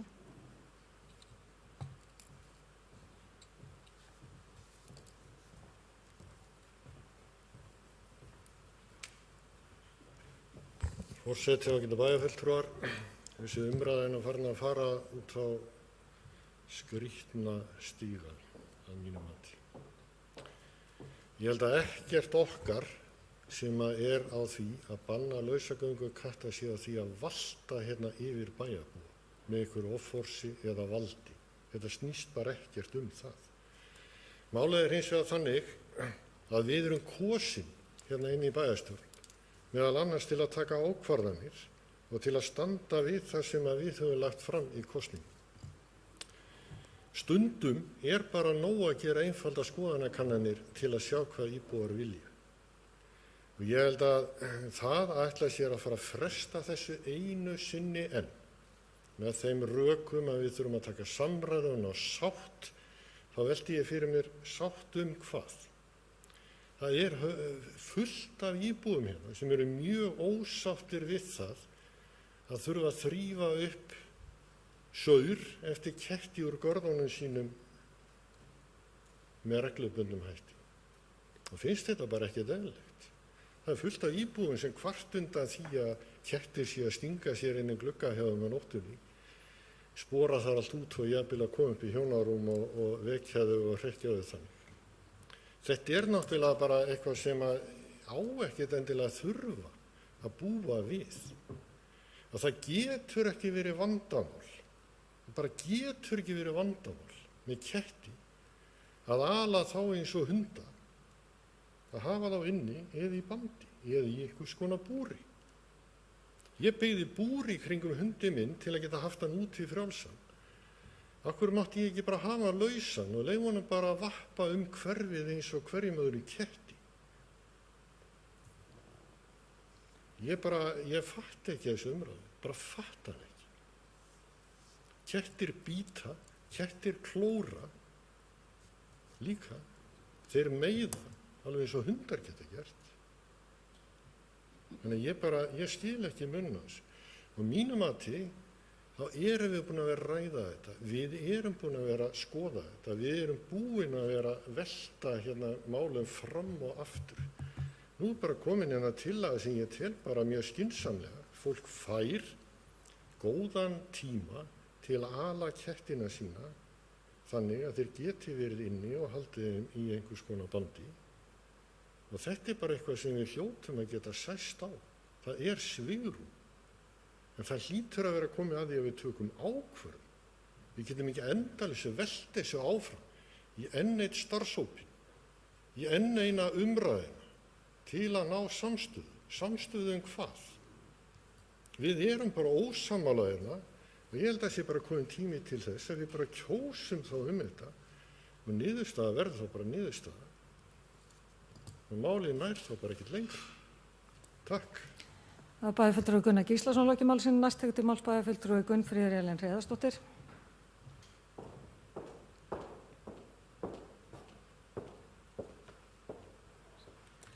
Forseti, ágætu bæjarfulltrúar.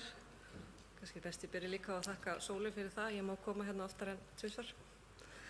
En ég get tekið undir það sem bæjarfulltrúi Gunnar sagði með það. Í mínum huga er þetta ekki spurning að vera að valta yfir einn eða neinn. Eins og ég sagði áðan þá er ég kattaeigandi, ég er náttúrulega meina það, ég er bara dýraeigandi yfir höfuð og ábyrgð mín sem slíks er gríðarlega mikil. Og það er komið inn á það í dýraverndarlögum, það er komið inn í það í aðbúnaðarreglugerðum fyrir þá hross eða gæludýr eða hvað það er, hvaða dýr það eru sem að ég á. Og ég sé bara ekki sem dýraeigandi hvernig ég á að geta uppfyllt þær skyldur ef að ég ætla bara að sleppa dýrinu mínu lausu upp á von og óvon að það komi heim einhvern tímann. Þetta er annar hlutinn, þannig að fyrir mér snýst þetta svolítið bara svona heilbrigða skynsemi og það bara við tökum ábyrgð á okkar dýrum. Það var mitt val að fá mig kött, alveg eins og það var mitt val að eignast hross eða hund. Og þá er það á mína ábyrgð líka að sinna þessum ketti og verka skítinn undan honum og gefa honum og allt þetta. Og það vill þannig til að ég á garð líka, þannig ég verka líka úr þeim garði skít eftir talsvert marga aðra ketti heldur en mína eigin. Og þegar ég fer og hengi þvottinn út á snúru þá þarf ég yfirleitt að horfa vel niður fyrir tærnar á mig svo ég stíg ekki í kattaskít. En það er ekki mínir kettir og ég hef engan áhuga á að taka ábyrgð á annarra manna dýrum. Síðan er hitt sem ég kom aðeins inn á þann að þó að kettir séu ekki skilgreindir hjá Náttúrufræðistofnun sem ágeng innflutt tegund, þá þetta rándýr og þetta líka spurning það. Erum við tilbúin til að láta þetta rándýr vera hluta af lífríkinu þetta? Hvort sem það í takmarkaðan tíma eða bara alltaf. Við eyðum talsverðum peningum og tíma í það að uppræta til dæmis lúpínu og kerfil sem að vísulega eru skilgreindar sem ágengar innflutta tegundir þó að kötturinn sé það ekki. En ég nefndi það hérna áðan að hann víða skilgreindur sem slíkur. Þannig við verðum líka að vera pínlítið samkvæm sjálfum okkur. Þannig í mínum huga snýst þetta. Við verðum að vera samkvæm sjálfum okkur og þetta bara í mínum huga heilbrigð skynsemi. Þú sem dýraeigandi, þú bara berð ábyrgð á þínu dýri. Takk fyrir. Það hefur bæjarfulltrúi Gunnfríður Elín Hreiðarsdóttir lokið máli sínu. Ég ætla að biðja varaforseta að taka við stjórnarnar og gefa mér orðið aftur. Bæjarfulltrúi Halla Björk Reynisdóttir tekur til máls. Forseti, ágætu bæjarfulltrúar, bara svona, svo ég sé skil, ég get tekið undir með bæjarfulltrúa Gunnfríði. Ég algjörlega sammála, við erum ekki að valta yfir fólk og dýraeigendur og ég tel að þeir sem eiga kísur eigi að bera ábyrgð á þeim. Mér finnst bara kannski þessi tillega að það sé eitthvað svona skot út í loftið að það sé 3 ára sólarlag og framkvæmdin og við ætlum að undirbúa það betur ef við ætlum að í raun að fara að banna þetta. Þannig að því leitum til og eins og bæjarfulltrúi Gunnar Gíslason kom inn á þetta ekki til þess að ég nás endanlegri sátt hjá öllum. Við náum ekki sátt málið. Það bara að vanda þetta aðeins betur í mínum huga. Bæjarfulltrúi Halla Björk Reynisdóttir hefur lokið máli sínu og færi aftur stjórn fundarins. Takk fyrir það. Næst tekur til máls bæjarfulltrúi Hilda Jana Gísladóttir.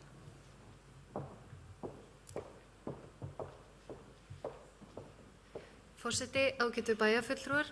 Mér langaði bara aðeins að bregðast við orðum bæjarfulltrúa Gunnfríðar hérna áðan varðandi það að það vala eignast kísu og ábyrgð eiganda að sjá hana sem ég alveg sammála.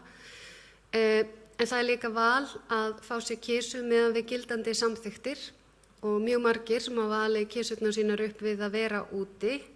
Það mun vera breytt, nái þessi tillaga fram að ganga þá því breytt á líftíma kísunar. Með sólarlags ákvæði var ég að meina að minnstakosti fyrir minn smekk að allir nýir kettir frá einhverjum bara fæðingadegi þess vegna bara núna. Það yrði bannað útivist þar, en mér finnst það alveg hreint ótrúlegt að ætla að fara að breyta þessu fyrir þær kísur sem hafa lifað jafnvel til margra ára sem útikísur. En fyrir hönd mín og Sóleyjar og Heimis þá vil ég lesa þá bókun sem að mun fara meðan við hvernig umræðan að þróast. Ég sendi Kristínu hana síðan. Við hörmum þá niðurstöðu bæjarstjórnar að banna alfarið frjálsa útivist hjá kísum. Bæjarfélagur hefur lítið sem ekkert gert til að framfylgja þeim samþykktum sem nú þegar eru í gildi, né látið á það reyna að breyta samþykktum í þá veru sem flestir geti vel við unað. Hægt hefði verið að stíga það skref að heimila ekki útivistina næturlagi og yfir varptíma fugla. Mikilvægra hefði verið að leita lausna fremur en að grípa til banns. Bæjarfulltrúi Hilda Jana Gísladóttir lokið máli sínu, orðið laust. Það sem fleiri hafi ekki hvatt sér hljóðs. Næst tekur til máls bæjarfulltrúi Guðmundur Baldvin Guðmundsson.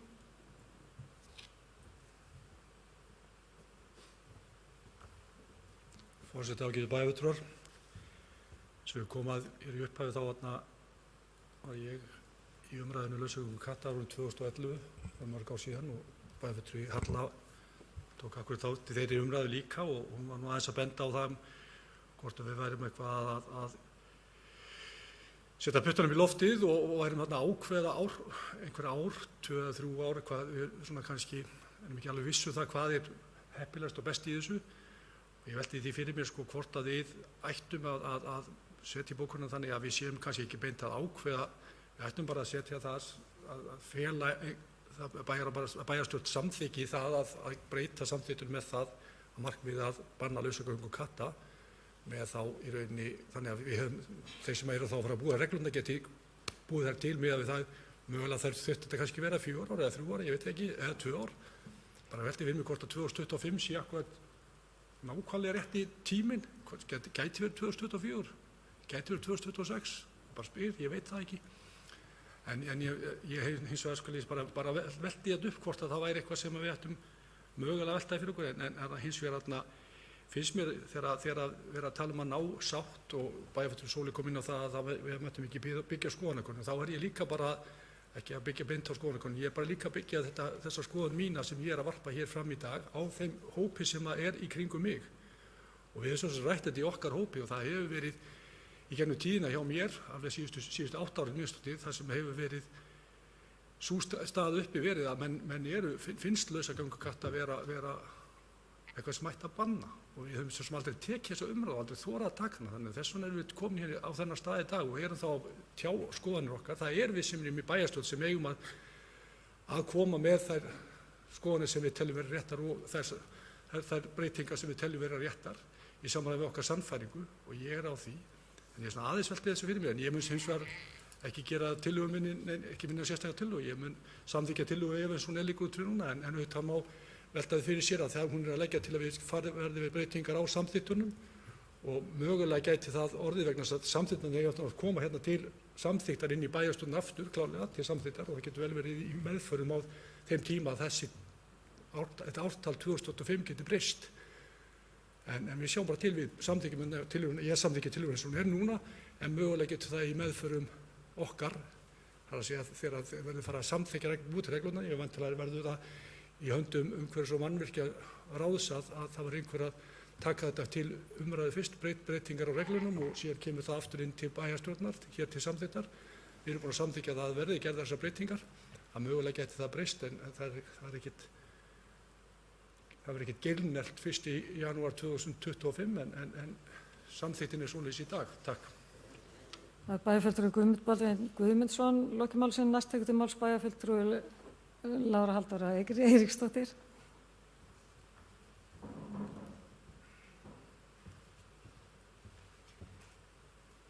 Forseti og ágætu bæjarfulltrúar, það nú eiginlega ekkert annað hægt heldur en að koma og taka þátt í þessari umræðu hérna.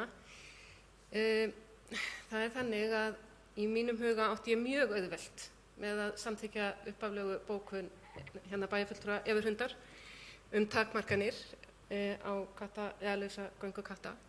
Það meiri efasemdir í mér að banna hana alfarið en mögulega, og ég skil alveg þessi sjónarmið, að mögulega sé það einfaldast og skýrast og allt þetta, en ég tek líka undir það að við leggja áherslu á eins og margir hafa nefnt, að af hverju ættum við eitthvað frekar að sinna eftirlitinu og öðru slíka þegar að bannið orðið almennt heldur en við erum að sinna eftirliti í dag. Ég ekkert alveg búin að sjá að það sé eitthvað samasemmerki þar á milli. Það eitt sveitarfélag sem hefur verið nefnt, sem hefur bannað alfarið lausagöngukatta. Jú, og mér heyrðist hér á máli að mér minnir bæjarfulltrúa Hildu Jönu að það hefði verið svona einhver misjafn árangur af því. Ég velti fyrir mér, hvers vegna þetta ekki bannað í fleiri sveitarfélögum? Hver hefur umræðan verið í öðrum sveitarfélögum, stærri sveitarfélögum? En það auðvitað kannski nákvæmlega þetta. Málið mjög viðkvæmt og það mun aldrei nást einhver sátt það. Ég held að það sé bara alveg ljóst. Og að við hér í bæjarstjórn tökum það ákvörðun og að ekki meira athuga máli. Ég tek undir það með forseta að ég hefði gjarnan vilja sjá eitthvað meira máli fyrst. En þetta auðvitað bara ákvörðun sem við stöndum frammi fyrir og verðum að taka. Það bæjarfulltrúi Lára Halldóra Eiríksdóttir, lokið máli sínu og orðið laust.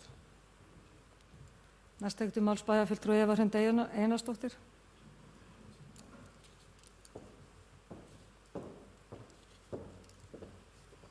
Forseti, ágætu bæjarfulltrúar.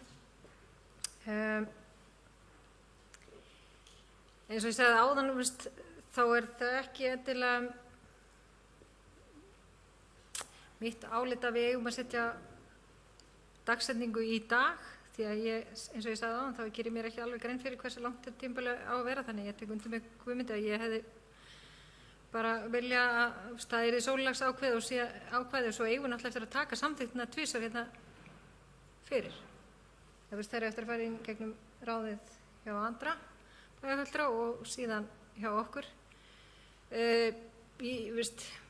Mínum mati ef að forseti bæjarstjórnar vill fresta málinu og taka það upp á næsta fundi þegar við erum búin að leita okkur upplýsinga. Það er mér líka meinalausu. Ég held að við sem erum búin að móta okkur ákvörðun séum með þá skoðun áfram þá, en þá eru kannski komið upplýsingar um tímalengd og þess að það. En ég held að það breyti kannski ekki miklu ef við setjum inn í bókuna það sem að bæjarfulltrúi Guðmundur lagði til, að það verði ekki ártalaðar inni, heldur bara sólarlagsákvæði. En það er spurning hvort að aðrir séu tilbúnir í það. Já, bæjarfulltrúi Eva Hrund Einarsdóttir lokið máli sínu. Ég ætla að taka stutt fundarhlé.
Þá göngum við aftur til dagskrár. Til máls tekur bæjarfulltrúi Hilda Jana Gísladóttir.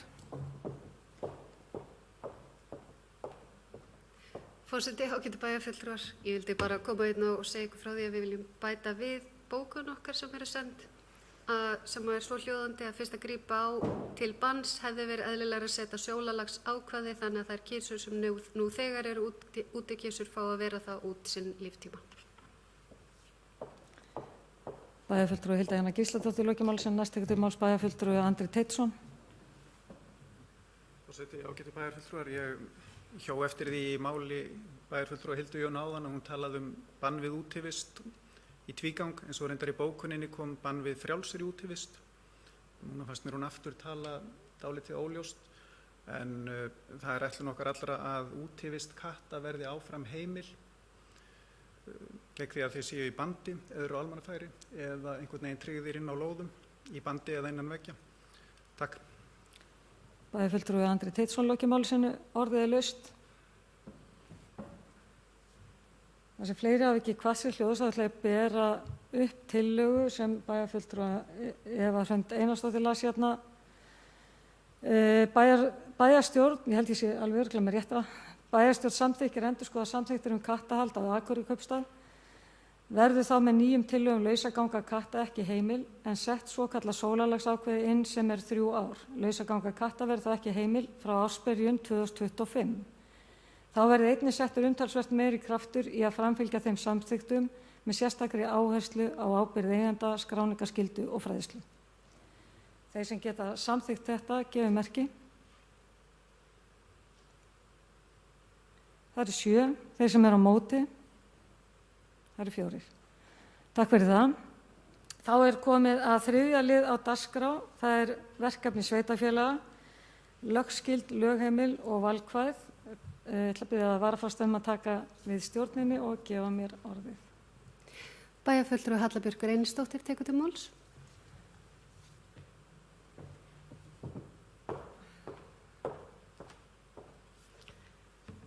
Forseti, ágætu bæjarfulltrúar. Ég setti þetta mál á dagskrá hér til umræðu lögbundin verkefni sveitarfélagsins en hefði svo sem geta heitið hvað sem er. Mér langaði aðalega að fá umræðu helstu verkefni sem við erum að sinna núna í aðdraganda þess að við erum að fara að samþykkja fjárhags- og framkvæmdaáætlun á næstu vikum. Og við stöndum svo sannarlega frammi fyrir áskorunum í rekstrinum. Umræða verkefni sveitarfélagsins fer yfirleitt fram á lokuðum fundum en kannski áhugavert að ræða þau hérna aðeins. Sveitarfélög sinna ýmsum verkefnum sem þeim eru falin að lögum. Það er lögmælt eða lögheimil verkefni en geta einnig innan vissra marka tekið að sér önnur verkefni sem ekki er kveðið á í lögum. Við getum velt fyrir okkur mikilvægi þeirra verkefna sem bæjarfélagið er að sinna og þá einnig hvort og þá hvernig þau hafa breyst eða eru í þann veginn að breytast með tilkomu aukinna stafrænna lausna sem og bara í síbreytilegu þjóðfélagi með breyttum þörfum íbúa. Við tókum síðast umræðu lögbundin verkefni hér í bæjarstjórn 2018 í byrjun kjörtímabils og eins og við vitum snýst stór hluti þeirra fræðslumál og félagsþjónustu. Og spurningin er þá ekki hvort að við eigum að veita hana eða sinna henni, heldur þá hvernig. Við höfum nýverið samþykkt metnaðarfulla menntastefnu þar sem við stefnum á að vera framúrskarandi og bjóða okkar börnum upp á það besta sem gerist þannig að forráðamenn velji sér búsetu hérna á Akureyri. Hvað leikskólana varðar þá höfum við sett okkur markmið að bjóða börnum niður að 12 mánaða aldri upp á leikskólapláss. Þetta þýðir að við munum verja töluvert meiri fjármunum til málaflokksins og það hefur verið rætt hvort að skynsamlegt sé að breyta uppsetningu leikskólastarfsins í átt til þess sem gerist í grunnskólum. Ef við snúum okkur að íþrótt- og æskulýðsmáli þá er lögskylt að byggja íþróttamannvirki í þágu skóla og til almenningsnota. Þá skal sjá til þess að börn fái notið hollra og þroskavænlegra uppvaxtarskilyrða, til dæmis leikskóla og tómstundaiðju. Sveitarfélögum er ætlað að starfrækja þjónustu við unglinga og standa meðal annars að forvarnastarfi í málefnum þeirra. Hvað varðar æskulýðsmál þá stendur í lögum að sveitarstjórnir skuli setja sér reglur á hvern hátt stuðningi við frjálst æskulýðsstarf skuli háttað og í samstarfi við félög og félagasamtök á sviði æskulýðsmála stuðla að því að ungt fólk eigi þess kost að starfa að æskulýðsmálum við sem fjölbreyttust skilyrði. Og þar við, held ég, að sannarlega standa okkur vel. Við höfum á kjörtímabilinu lagt fram uppbyggingarskýrslu á íþróttamannvirkjum þar sem fyrstu 3 verkefni eru vel á veg komin og viðræður standa yfir það 4. Auðvitað er ekki allir sammála eða sáttir röðina sem samþykkt var en að mínu viti er þarna ágætisplagg til þess í það minnsta að líta til þó að vafalaust megi fínpússa og mögulega færa örlítið til verkefni. Til dæmis að það væri gott að horfa á hverja eina íþróttagrein fyrir sig og skoða aðstöðuna í bænum heildstætt og þá hvernig hún þjónar best iðkendum. Í þessu sambandi hef ég hvatt til þess að funda verði með forsvarsmönnum beggja stóru fjölgreinafélagana samtímis og umræðan tekin heilt yfir. Þá hefur í sambandi við íþróttamannvirkin verið rætt samstarf við nágrannasveitarfélögin að koma að uppbyggingu þeirra. En íbúa þeirra njóta sannarlega þess sem boðið er upp á hérna á Akureyri. Í umhverfismálum sem eru til framtíðar ein umfangsmestu og mikilvægastu mál sem við þurfum að vinna að þá bera sveitarfélög töluverðar skyldur. Sveitarstjórn skal meðal annars ákveða fyrirkomulega söfnunar á heimilis- og rekstrarúrgangi í sveitarfélaginu. Hún ber einnig ábyrgð á flutningi heimilisúrgangs og skal þá sjá að starfræktar séu móttöku- og sofnunarstöðvar fyrir úrgang sem tilfellir í sveitarfélaginu og að Akureyri er unnið samkvæmt samningi við Gámaþjónustu Norðurlands en hann rennur út núna í lok næsta árs.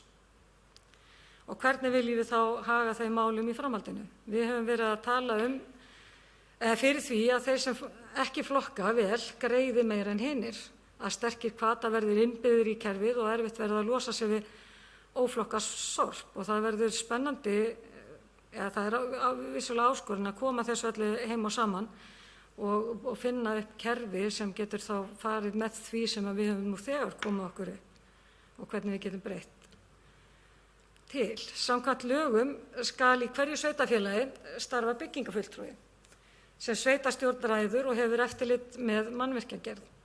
Með aðalskipulagi er sett fram sýn til framtíðar hvernig bænum er ætlað að þróast. Á vaxtarsvæði eins og Akureyri þar sem eftirspurn er mikil eftir byggingalóðum getur verið hagkvæmt fyrir bæinn að leggja fjármuni í að skipuleggja ný svæði og ná þannig í meiri tekjur og fleiri íbúa sem standa þá undir sameiginlegum rekstri.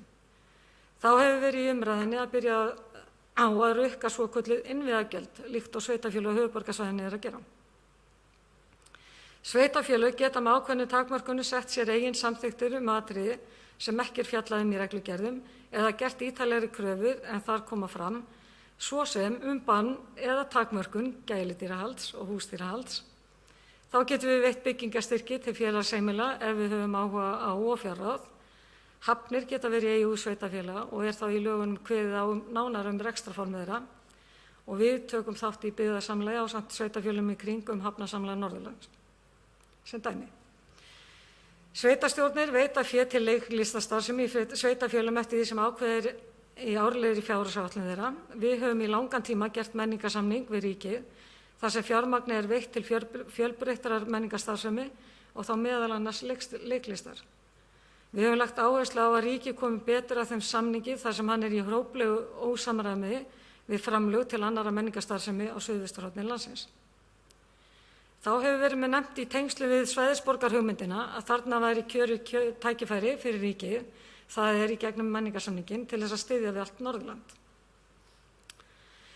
Og þá hugmynd að við séum hérna svæðisborg.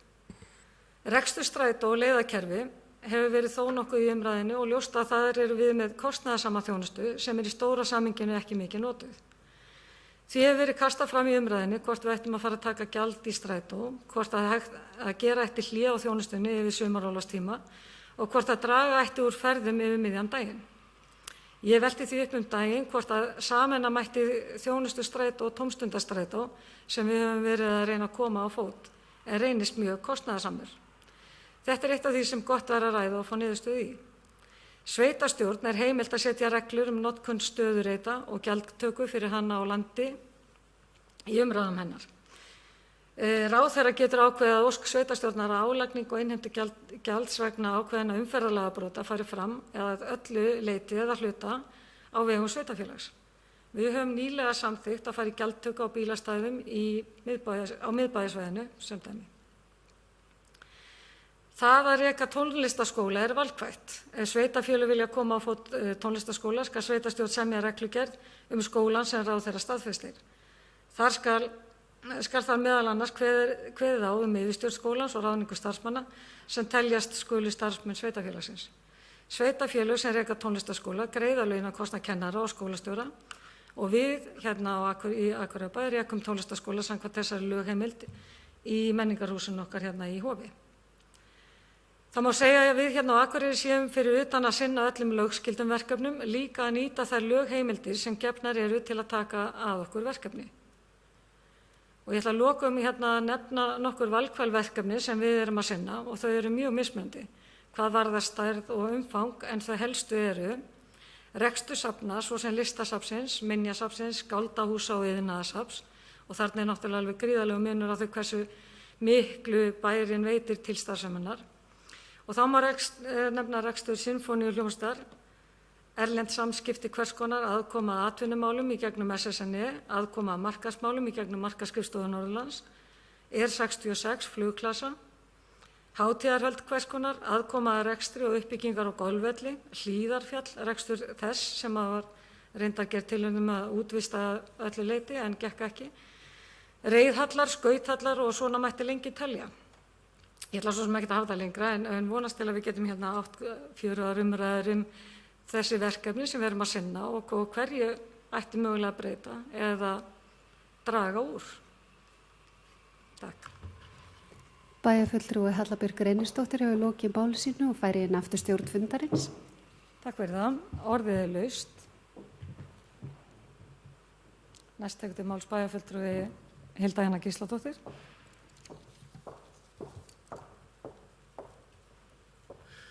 Forseti, ágætu bæjarfulltrúar, takk fyrir þessa yfirferð og hugleiðingu verkefni sveitarfélaga. Það er kannski nokkrir hlutir sem mér langaði að nefna inn í þessa umræðu að því að þegar við horfum fram á það að rekstur getur verið þungur og við viljum draga saman í rekstrakostnaði eða bæta tekjur Þannig að við horfum á það að sveitarfélagi verði sjálfbært, að rekstur þess verði sjálfbær, þá er hægt að horfa á þetta út frá nokkrum hliðum sem ég finnst mikilvægt að ræða. Það er sko í fyrsta lagi auðvitað hægt að horfa til þess hvað okkur ber samkvæmt lögum og hvað ekki. En fyrir mér er það alls ekki nægilegt. Samkeppnishæfni sveitarfélagsins byggir ekki síst á ýmsum öðrum þáttum gæði búsetu, svo sem lausagöngu katta, en svo sem aðstöðu í íþróttamálum eða í menningamálum eða öðrum þeim þáttum sem að fólk kýs að hafa í sínu nærumhverfi eða tómstundum.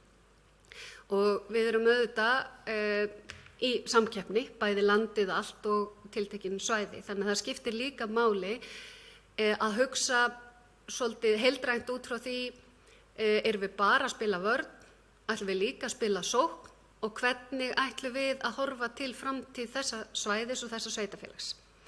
Þannig að mér finnst skipta máli að ein leið auðvitað til þess að ná fram sjálfbærni í rekstri á tiltölulega skömmum tíma væri bara að hætta öllu sem er ekki lögbundið.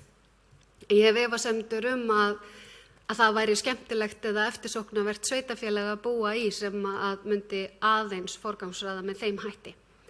Hitt er svo annað að við tölum ansi oft að rekstur sveitarfélagsins sé eitthvað sem við illa ráðum við með öðrum hætti en að skera niður. Ég tel að við þurfum að leggja mun meiri áherslu á samtal við ríkið sem er stórleikandi í fjármögnun sveitarfélaga. Við erum að horfa ítrekað á vanfjármögnun á verkefnum sem eru lögbundin líka og er það skemmst að nefna til dæmis málaflokk fatlaðs fólks sem hefur því miður verið vanfjármagnaður af hálfu ríkisins allverulega. Við getum talað tekjuskiptingu ríkis og sveitarfélaga, við getum talað lög sem sett eru án kostnaðarmats og hvað þá umræðuna kostnaðarskiptingu milli ríkis og sveitarfélaga.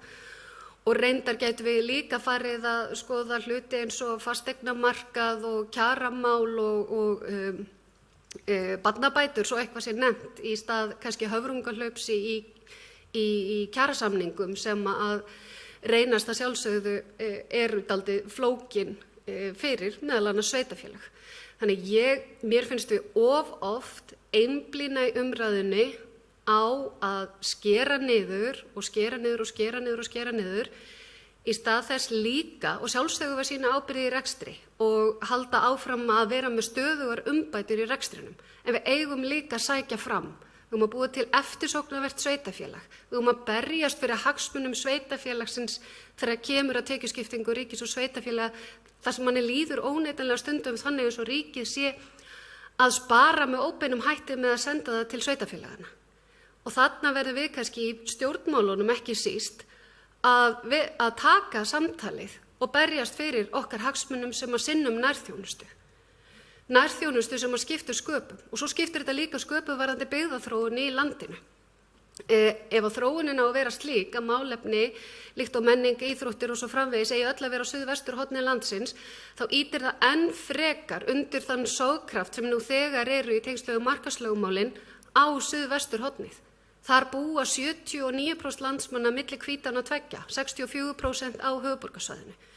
Hér á okkar svæði búa þó yfir helmingur þeirra landsmanna sem ekki búa á áhrifasvæði höfuðborgarinnar.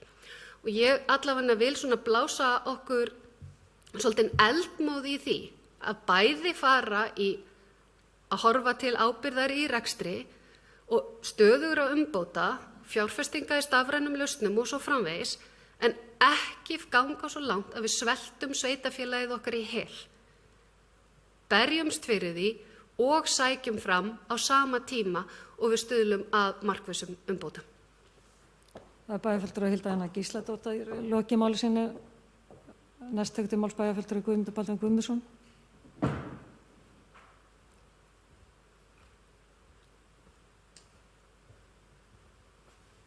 Forseti ágætu bæjarfulltrúar. Það byrja á því að þakka bæjarfulltrúa og forseta bæjarstjórnar Höllu fyrir að fara ágætlega yfir þessi helstu mál okkar og hvernig við erum að taka, hvað við erum að reyna að gera til að ná tökum á rekstrinum. Sko, allar það tillögur sem við höfum verið að vinna í núna, við fjárhagsáætlunarvinnu núna, er ekki þess eðlis að við séum að svelta okkur í hel. Og mér finnst svona þegar menn að tala að við að blása lífi í samfélagi okkar hérna, þá finnst mér ekki ábyrgt að nota slíkt orðalag hvernig staða okkar hér í bænum í dag. Við erum að veita afskaplega mikla og góða þjónustu í samfélaginu hér á Akureyri og höfum við gert í gegnum tíðina. Við höfum ekki verið að við höfum verið að beita aðhaldi. Vissulega það þannig að þegar við komum að fjárhagsáætlana gerð, þá erum við alltaf í þeirri sömu stöðu að við kannski sjáum ekki alveg fyrir endan á þessu, hvernig við náum ekki alveg endur saman og erum þá að reyna að finna leiðir til þess að draga úr kostnaði og með því að meðal annars að draga úr kostnaði þannig að fólk verði sem minnst vart við það. Þannig að við séum í rauninni að þjónusta áfram bæjarbúa hjá okkur, þannig að bæjarbúa séu ekki að upplifa það að það sé mikil þjónustu skerðing. Og mér finnst að við verðum að bara halda því svolítið á lofti að við erum að reka hérna mjög öflugt og stórt og mikið samfélag sem við erum að veita mikla og góða þjónustu í.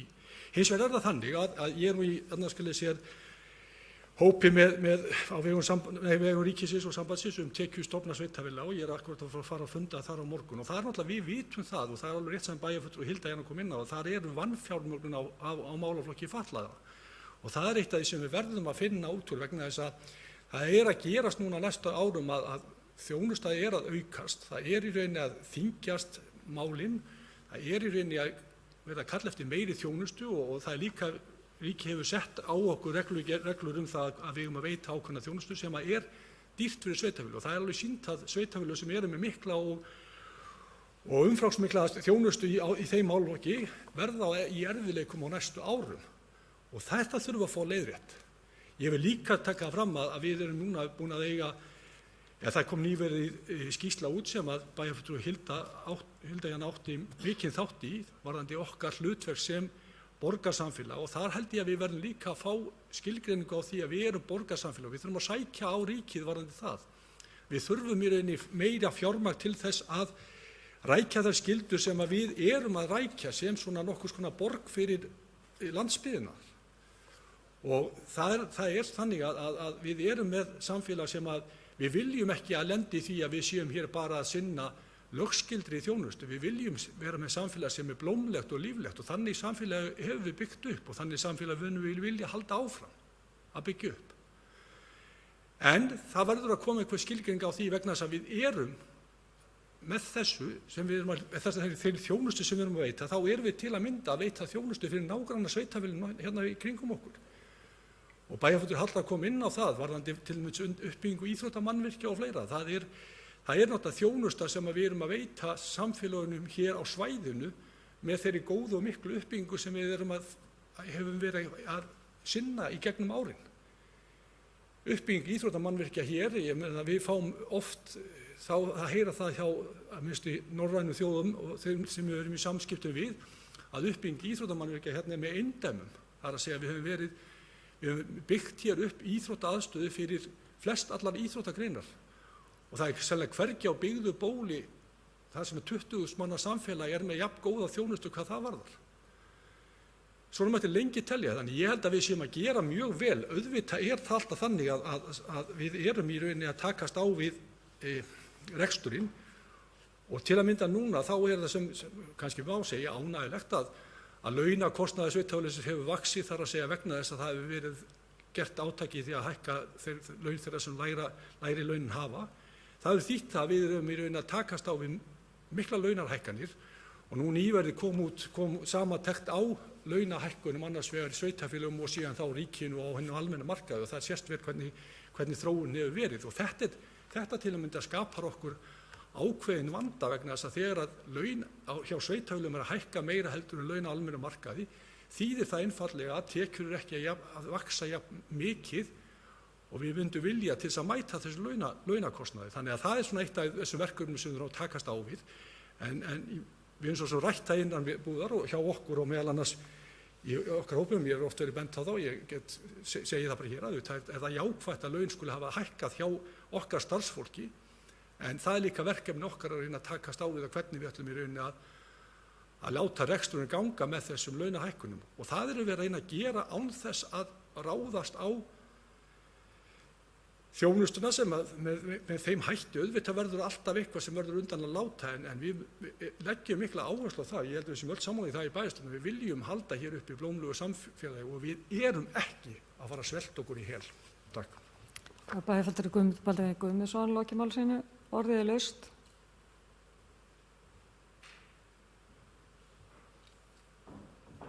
Næst tekur til máls bæjarfulltrúi Sólu Björk Stefánsdóttir.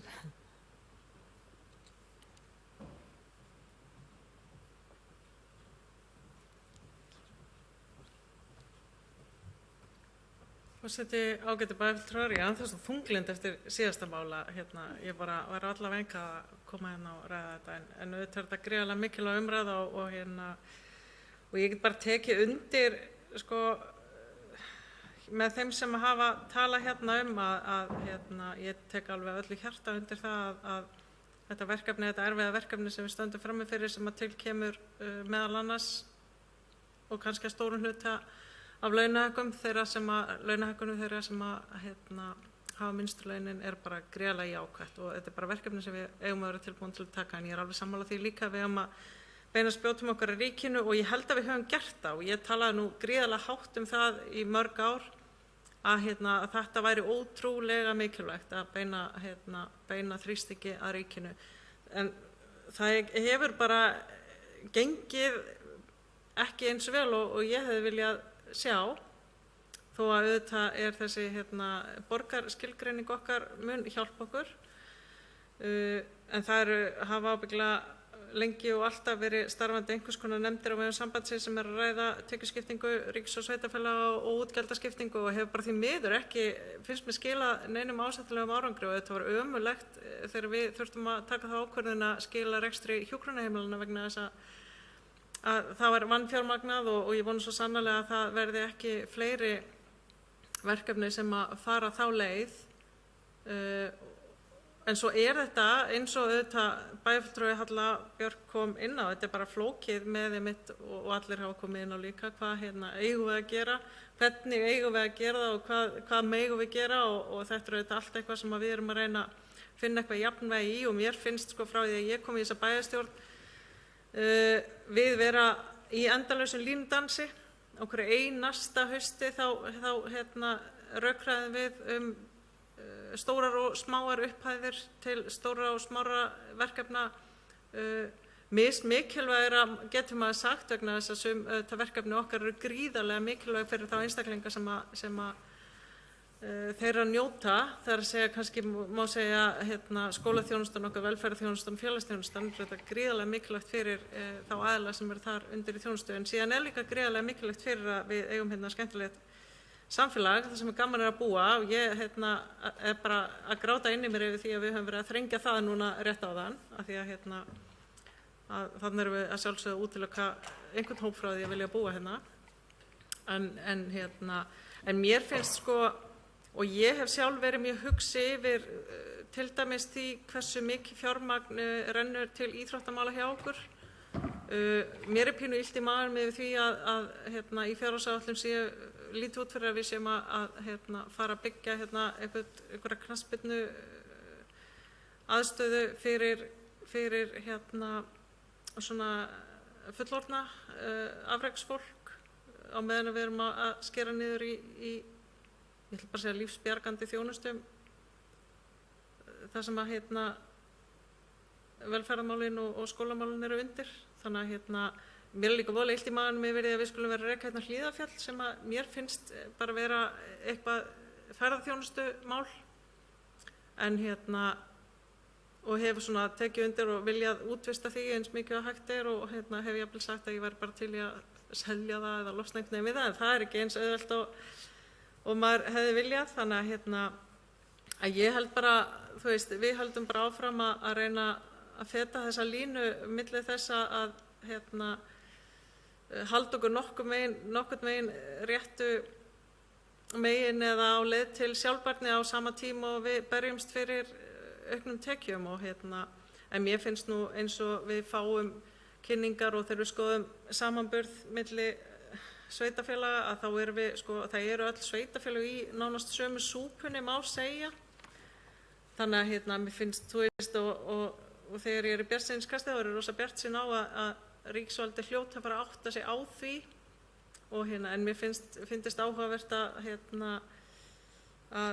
heyra bara einhvern veginn skýrara því að eins og ég skil þetta þá fer þessi samræða að mestu leyti fram milli embættisfólks og ráðuneyta en ég held að okkar alþingisvald mætti alveg láta heyra betur í sér sína skoðanir varðandi það hvað þau vilja sjá sveitarfélögin gera og þannig að ég veit ekki, ég er ekki að segja neitt sem skiptir máli eða neitt sem enginn hefur ekki heyrt áður en auðvitað þurfum við að taka þessa umræðu á þessum vettvangi ekki bara þegar við erum að samþykkja fjárhagsáætlanagerð þannig að ég er bara mjög ánægð með að fá þetta mál á dagskrá og þó að ég bjóði ekki upp á neinar lausnir.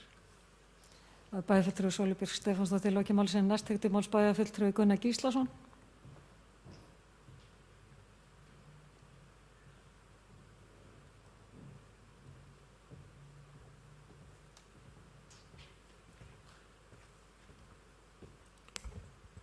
Forseti, ágætu bæjarfulltrúar, ég man ekki betur en við grátið á síðasta fundi líka, var það ekki, yfir samskipti við ríkið. Mér finnst þið stundum að gleyma því að þegar við erum í þessari stöðu að þurfa að hagræða. 1999 þá réðist ég hingað sem fræðslustjóri og var í þeirri stöðu til 2014. Það er búin að vera í bæjarstjórn síðan. Það er einu sinni gerst að fjárhagsáætlun sem var unnin í fræðslumálum til dæmis hafi farið í gegn og þar hafi bara verið viðbætur og menn bara vel sáttir. Hún stóð í 6 daga, 2018, nei 8 sem. Öll hin árin höfum við alla tíð þurft að laga eitthvað til í rekstrinum til að koma rekstrinum inn í eitthvað það form sem hægt er.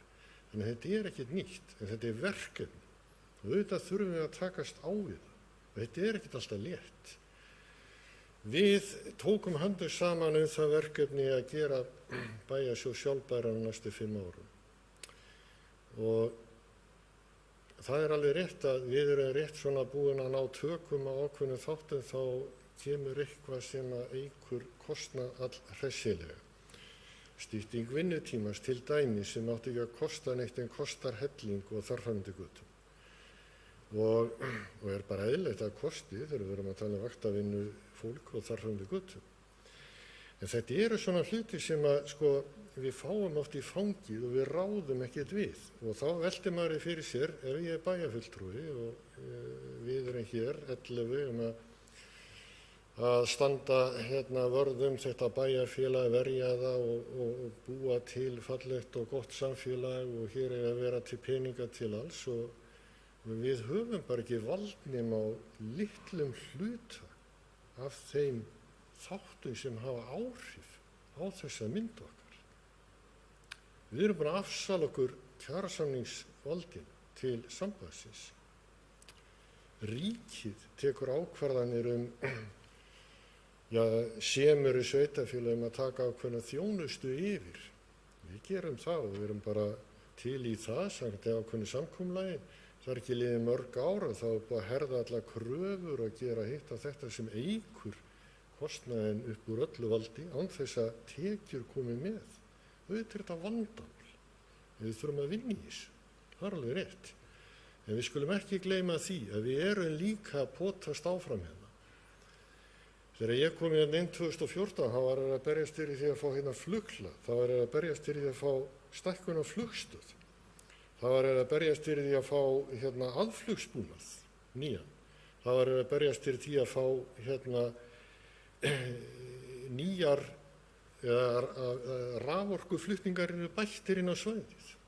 Bara sem dæmi. Þetta er allt í fullum gangi núna bara síðustu árið. Það hefur verið barist fyrir því að fá nýja heilsugæslustöð. Nú stendur til að byggja 2 sem við óskuðum eftir. Þá að fara að byggja við sjúkrahúsið sem við líka verið að potast í. Við hefum verið að potast í mörgum málum í gegnum okkar flokka, í gegnum okkar áhrif, í gegnum tengsl sem við eigum þá inn á þing og inn í ríkisstjórnina. Þetta allt smá saman að skila einhverjum árangri. Það alveg morgunlust. Málið bara það núna, stöndum við frammi fyrir kannski öðrum málum eins og þeim eins og vorum að ræða hérna einhvern tíðan að við þyrftum að tvöfalda framlagið til menningarmála. Bara ef við ætlum að vera sett við sama borð og höfuðborgarsvæðið sem slíkt. Þá bara þurfum við að berjast í því. Og ég alveg viss það að það mun vinna sigur í því máli eins og mörgum öðrum.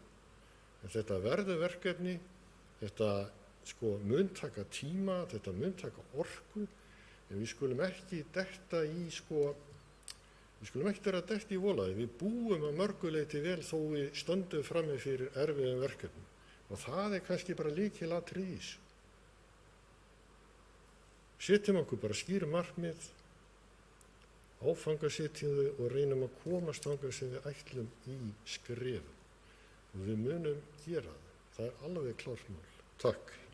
Bæjarfulltrúi Gunnar Gíslason loki máli sínu og orðið laust. Ég bið að varaforstjóri að taka við stjórnina og gefa mér orðið. Bæjarfulltrúi Halla Björk Reynisdóttir tekur til máls. Forseti, ágætu bæjarfulltrúi, þetta ekki jafn krassandi umræðuefni eins og kattahald. En en samt, ég held einmitt að eins og bæjarfulltrúi Gunnar Gíslason kom inn á núna bara rétt í þessu. Þetta viðvarandi verkefni. Þetta hverju einasta ári. Þá hefur við, svo lengi sem að ég hef starfað í bæjarstjórn, þá hefur þetta verið verkefni á hverju ári að aðeins að hagræða, finna nýja leiðir og einmitt það sem við höfum verið að reyna að gera, að draga ekki úr þjónustinu. Ég er sammála bæjarfulltrúa Hildijóni sem kom inn á það að við eigum auðvitað að samkeppnishæfni samfélagsins, hún mikilvæg. Við eigum að bjóða upp á flotta þjónustu og við erum að gera það. Og við getum bara eins og bæjarfulltrúi Guðmundur kom inn á, bara okkur að brjóst og sagt, við erum að standa okkur rosalega vel sem sveitarfélag, enda gott að búa á Akureyri. En við stöndum saman, það kannski það sem ég var að velta upp, að verkefnin að breytast og með tilkomi alls konar stafrænnar lausna og svo framvegis, þá getum við kannski sinnt verkefnunum með öðrum hætti og jafnvel dregið úr einhverju sviðum og bætti á öðrum. Það líka stuðningur við atvinnugreinar sem við höfum verið að setja inn, líkt og við gerðum með flugklassanum og erum enn að styðja við að reyna að koma beinu millilandaflugi sem ég tel afskaplega mikilvægt. Að þá svona spurning hversu lengi á að gera það, hversu lengi á að styðja við ferðaþjónustuna, hvenær verður það atvinnugrein sem sér bara sig sjálf og þarf ekki á okkar stuðningi að halda og með hvaða hætti ættum við að styðja við hin og þessa starfsemi. Þetta bara svona vangaveltur. Og eins þetta, að eins og ég kom aðeins inn á máli mínu að strætisþjónustan eða strætisvagnaþjónustan og strætó bara yfir höfuð leiðakerfið. Við erum búin að liggja yfir nýju leiðakerfi sem við ætlum að gera svona einhvers konar loka tilraunum að hvernig hvort við gætum erft það eða að notkun þessa kerfis myndi aukast. Og síðan erum við ekki alveg að koma því leiðakerfi í gagnið vegna ófyrirséðs kostnaðar sem hlýst af því að vera að breyta þessu kerfi. Svo stöndum við fram fyrir að við viljum einhvern veginn koma á frístundastrætó og ég held að það sé ofboðslega mikilvægt að það sé ekki öll foreldrar skutla börnum fram og tilbaka. Það kostar, getum við einhvern veginn komið því saman. Það einhverju svona lausnir sem við höfum verið að ræða inn á lokuðum fundum og velta upp alls konar hugmyndum. Að það kannski bara ágætt að koma út í samfélagið og fá hjálp frá bæjarbúum. Ég menn eitthvað sem bæjarbúa að sjá að við getum gert með öðrum hætti. Þess að verkefnið viðvarandi, við verðum að ná einhvern veginn tökum á þessum rekstri og þetta erum við ekkert að fara, það ekkert við þurfum ekkert að vera með eitthvað volæði, við stöndum alveg vel, sveitarfélagi stendur vel og þetta er vaxtarsvæði, við flytja til okkar 400 manns á þessu ári sem verður auðvitað til þess að við getum elt okkar þjónustu. Og við erum líka við stöndum fram fyrir áskorunum að við erum að eldast og því hvernig við ætlum að sinna eldri borgurum og hvernig getum við fengið þá til meiri þáttöku heldur en í dag. Og það er svona ýmsar lausnir sem að við getum verið að horfa til eða velta upp í þessu verkefni okkar. Og það er kannski bara það sem að ég vildi svona aðeins að við kæmi hérna fram á opnum fundi, akkurat þetta, að við erum öll að horfa til þess að draga ekki úr þjónustu, gera bæinn okkar, skemmtilegur en hann er og áhugaverðari stað til þess að búa og heldur hann jafnvel er, og halda okkur við að þjónusta börn og barnafólk mjög vel, sem og þá sem þurfa á félagslegri þjónustu að halda. Og við höfum verið að standa okkur, og ég tók undir með bæjarfulltrúa Sóli sem nefndi að það var sorglegt að þurfa að skila öldrunarheimilunum, og við stöndum mögulega frammi fyrir því að þjónusta við fatlað fólk er að fara sömu leið, að kostnaðurinn eykst og við erum ekki að ráða við það. Það væri ömurlegt ef að við færum með þau verkefni aftur tilbaka. Af því að þetta snýst að ríkið er alltaf og við í raun sveitarfélögin alltaf kalla eftir að við viljum sjá fleiri verkefni, en þá snýst þetta tekjuskiptingu milli ríkis og sveitarfélögin eins og bæjarfulltrúi Guðmundur kom inn á, og hvernig við þurfum þá að hugsa kerfið upp á nýtt. Við erum endalaust að tala þetta sama og ég veit að þetta er margrætt og við erum öll hérna svona nokkurn veginn sammála, en það er samt einhvern veginn þannig að manni finnst að eftir því sem við ræðum þetta þá oftar, þá kannski poppar upp einhver brjálæðislega góð hugmynd sem verður partur af lausninni. Bæjarfulltrúi Halla Björk Reynisdóttir hefur lokið máli sínu og færi hérna aftur stjórn fundarins. Takk fyrir það, orðið er laust. Það fleiri hafa ekki hvatt sér. Jú, næsta til máls bæjarfulltrúi Guðmundur Baldvin Guðmundsson. Ég var að horfa á síma, Forseti ágæti bæjarfulltrúi, ég var bara að koma upp á því að Halla Björk bæjarfulltrúi sagði að þetta væri kannski ekki jafn skemmtilegt og heitt málefni eins og kattahaldið, en fjármál sveitarfélagsins eru nú eitthvað sem við tölum hvað mest og mér finnst bara mjög jákvætt að taka þessu umræðu núna. Við erum að koma fjárhagsáætlun næsta fundi bæjarstjórnar og fínt að taka þetta í svona generalpröfu eða smá aðlögun að þessu, en mér finnst í rauninni þegar við tölum öldrunarheimilin, það var sárt að þurfa að skila því til ríkisins, en þar erum við í allt annarri stöðu heldur en málaflokki fatlaðra. Málaflokkur fatlaðra er hjá sveitarfélögum. Rekstur öldrunarheimila ekki hjá sveitarfélögum. Það er stóri munurinn. Akureyrarbær var með rekstur öldrunarheimila, eina stóra sveitarfélagi sem var með rekstur öldrunarheimila á sínum vegum. Reykjavíkurborg er með 111 rými, en flestu öll rými á höfuðborgarsvæðinu eru í rekstri hjá einkaaðilum alveg eða öðrum aðilum. Það eru Hrafnista og Grund og Eyr og fleira, þannig að við vorum allt annarri stöðu þar. Þar vorum við sveitarfélagi sem var að borga mikið af fjármunum með rekstri öldrunarheimilana. Þar núna sjáum við bara síðast í fréttum í gær eða fyrradag, þar var verið að tala við bæjarstjórinn í Stykkishólmi sem var akkúrat að skila öldrunarheimilunum yfir til heilsugæslunnar. Þetta er bara þróunin, vegna þess að það hafi ekki verið fjármunir með rekstrinum til sveitarfélagana og þess vegna var okkur nauðugur kostur að skila þessu. En við vorum bara í allt annarri stöðu og það var svo með þannig að fleiri sveitarfélög fylgdu í kjölfarið, Fjarðabyggð sem dæmi og Höfn í Hornafirði og Vestmannaeyjar. Þannig að það voru margir að fara þessa leið vegna þess að þetta gekk ekki upp. Í málaflokki fatlaðra erum við öll í sama bátnum og við erum að taka þessa umræðu að það verið að vinna í þessu núna. Ég meina það var fengið sérfræðingur Haraldur Ingdal Haraldsson sem var fengið til þessa verkefnis og mér skilst að það sé að koma núna næstu dögum. Það er stór undirbalans bæði í dag með þessu málaflokki og kemur til að vera sterka. Og þar þurfum við aldeilis að snúa böku saman sveitarfélögum til þess að við bara hreinlega siglum ekki þeim sveitarfélögum sem eru með þessa miklu þjónustu í kaf. Og eitt af þeim sveitarfélögum eru Akureyri. Þannig að við verðum bara á næstu árum verður vandinn alltaf stærri og stærri nema tilkomið auki fjármagn til málaflokksins frá ríkinu og þar þurfum við að berjast. Mér fannst líka bara mjög gaman að hlusta á bæjarfulltrúa Gunna taka upp þessi mál sem að hafa við fengið og komið í gegn á liðnum árum. Og þar held ég að hafi skipt geysilega miklu máli samstaða bæjarfulltrúa í þessu stóru málum, hagsmunamálum. Við höfum lagt okkur öll fram við að tala hvar og hvenær sem er þessi mál og við höfum náð þeim í gegn. Nú erum við komið með handrit sem að samtök sveitarfélaga bjuggu til fyrir okkur sem er svæðisborgin Akureyri, sem getur reynst okkur mjög gott gagn í baráttunum næstu árum fyrir komandi bæjarstjórn. Þannig ég sagði við mitt fólk þegar þessi skýrsla kom út og þeir sem hafa áhuga á innan mína vegabanda, lesið þessa skýrslu. Þetta er skýrsla sem við að nota sem gagnið ykkar á næstu árum til þess að berjast fyrir hlutverki Akureyrar. Þannig að við höfum að sækja fram, við höfum gert á okkur, hefur borið gæfa til þessi bæjarstjórn að vera samstíga og það hefur skilað okkur þessum árangri en betur má auðvitað skal og við þurfum að halda áfram. Takk. Og bæjarfulltrúi Guðmund Baldvin Guðmundsson, loki málsins, orðið er laust. Þar sem að fleiri hafi ekki hvað sér ljós, það segir umræðum þennan lið lokið. Og þá er komið að 4. lið á dagskrá.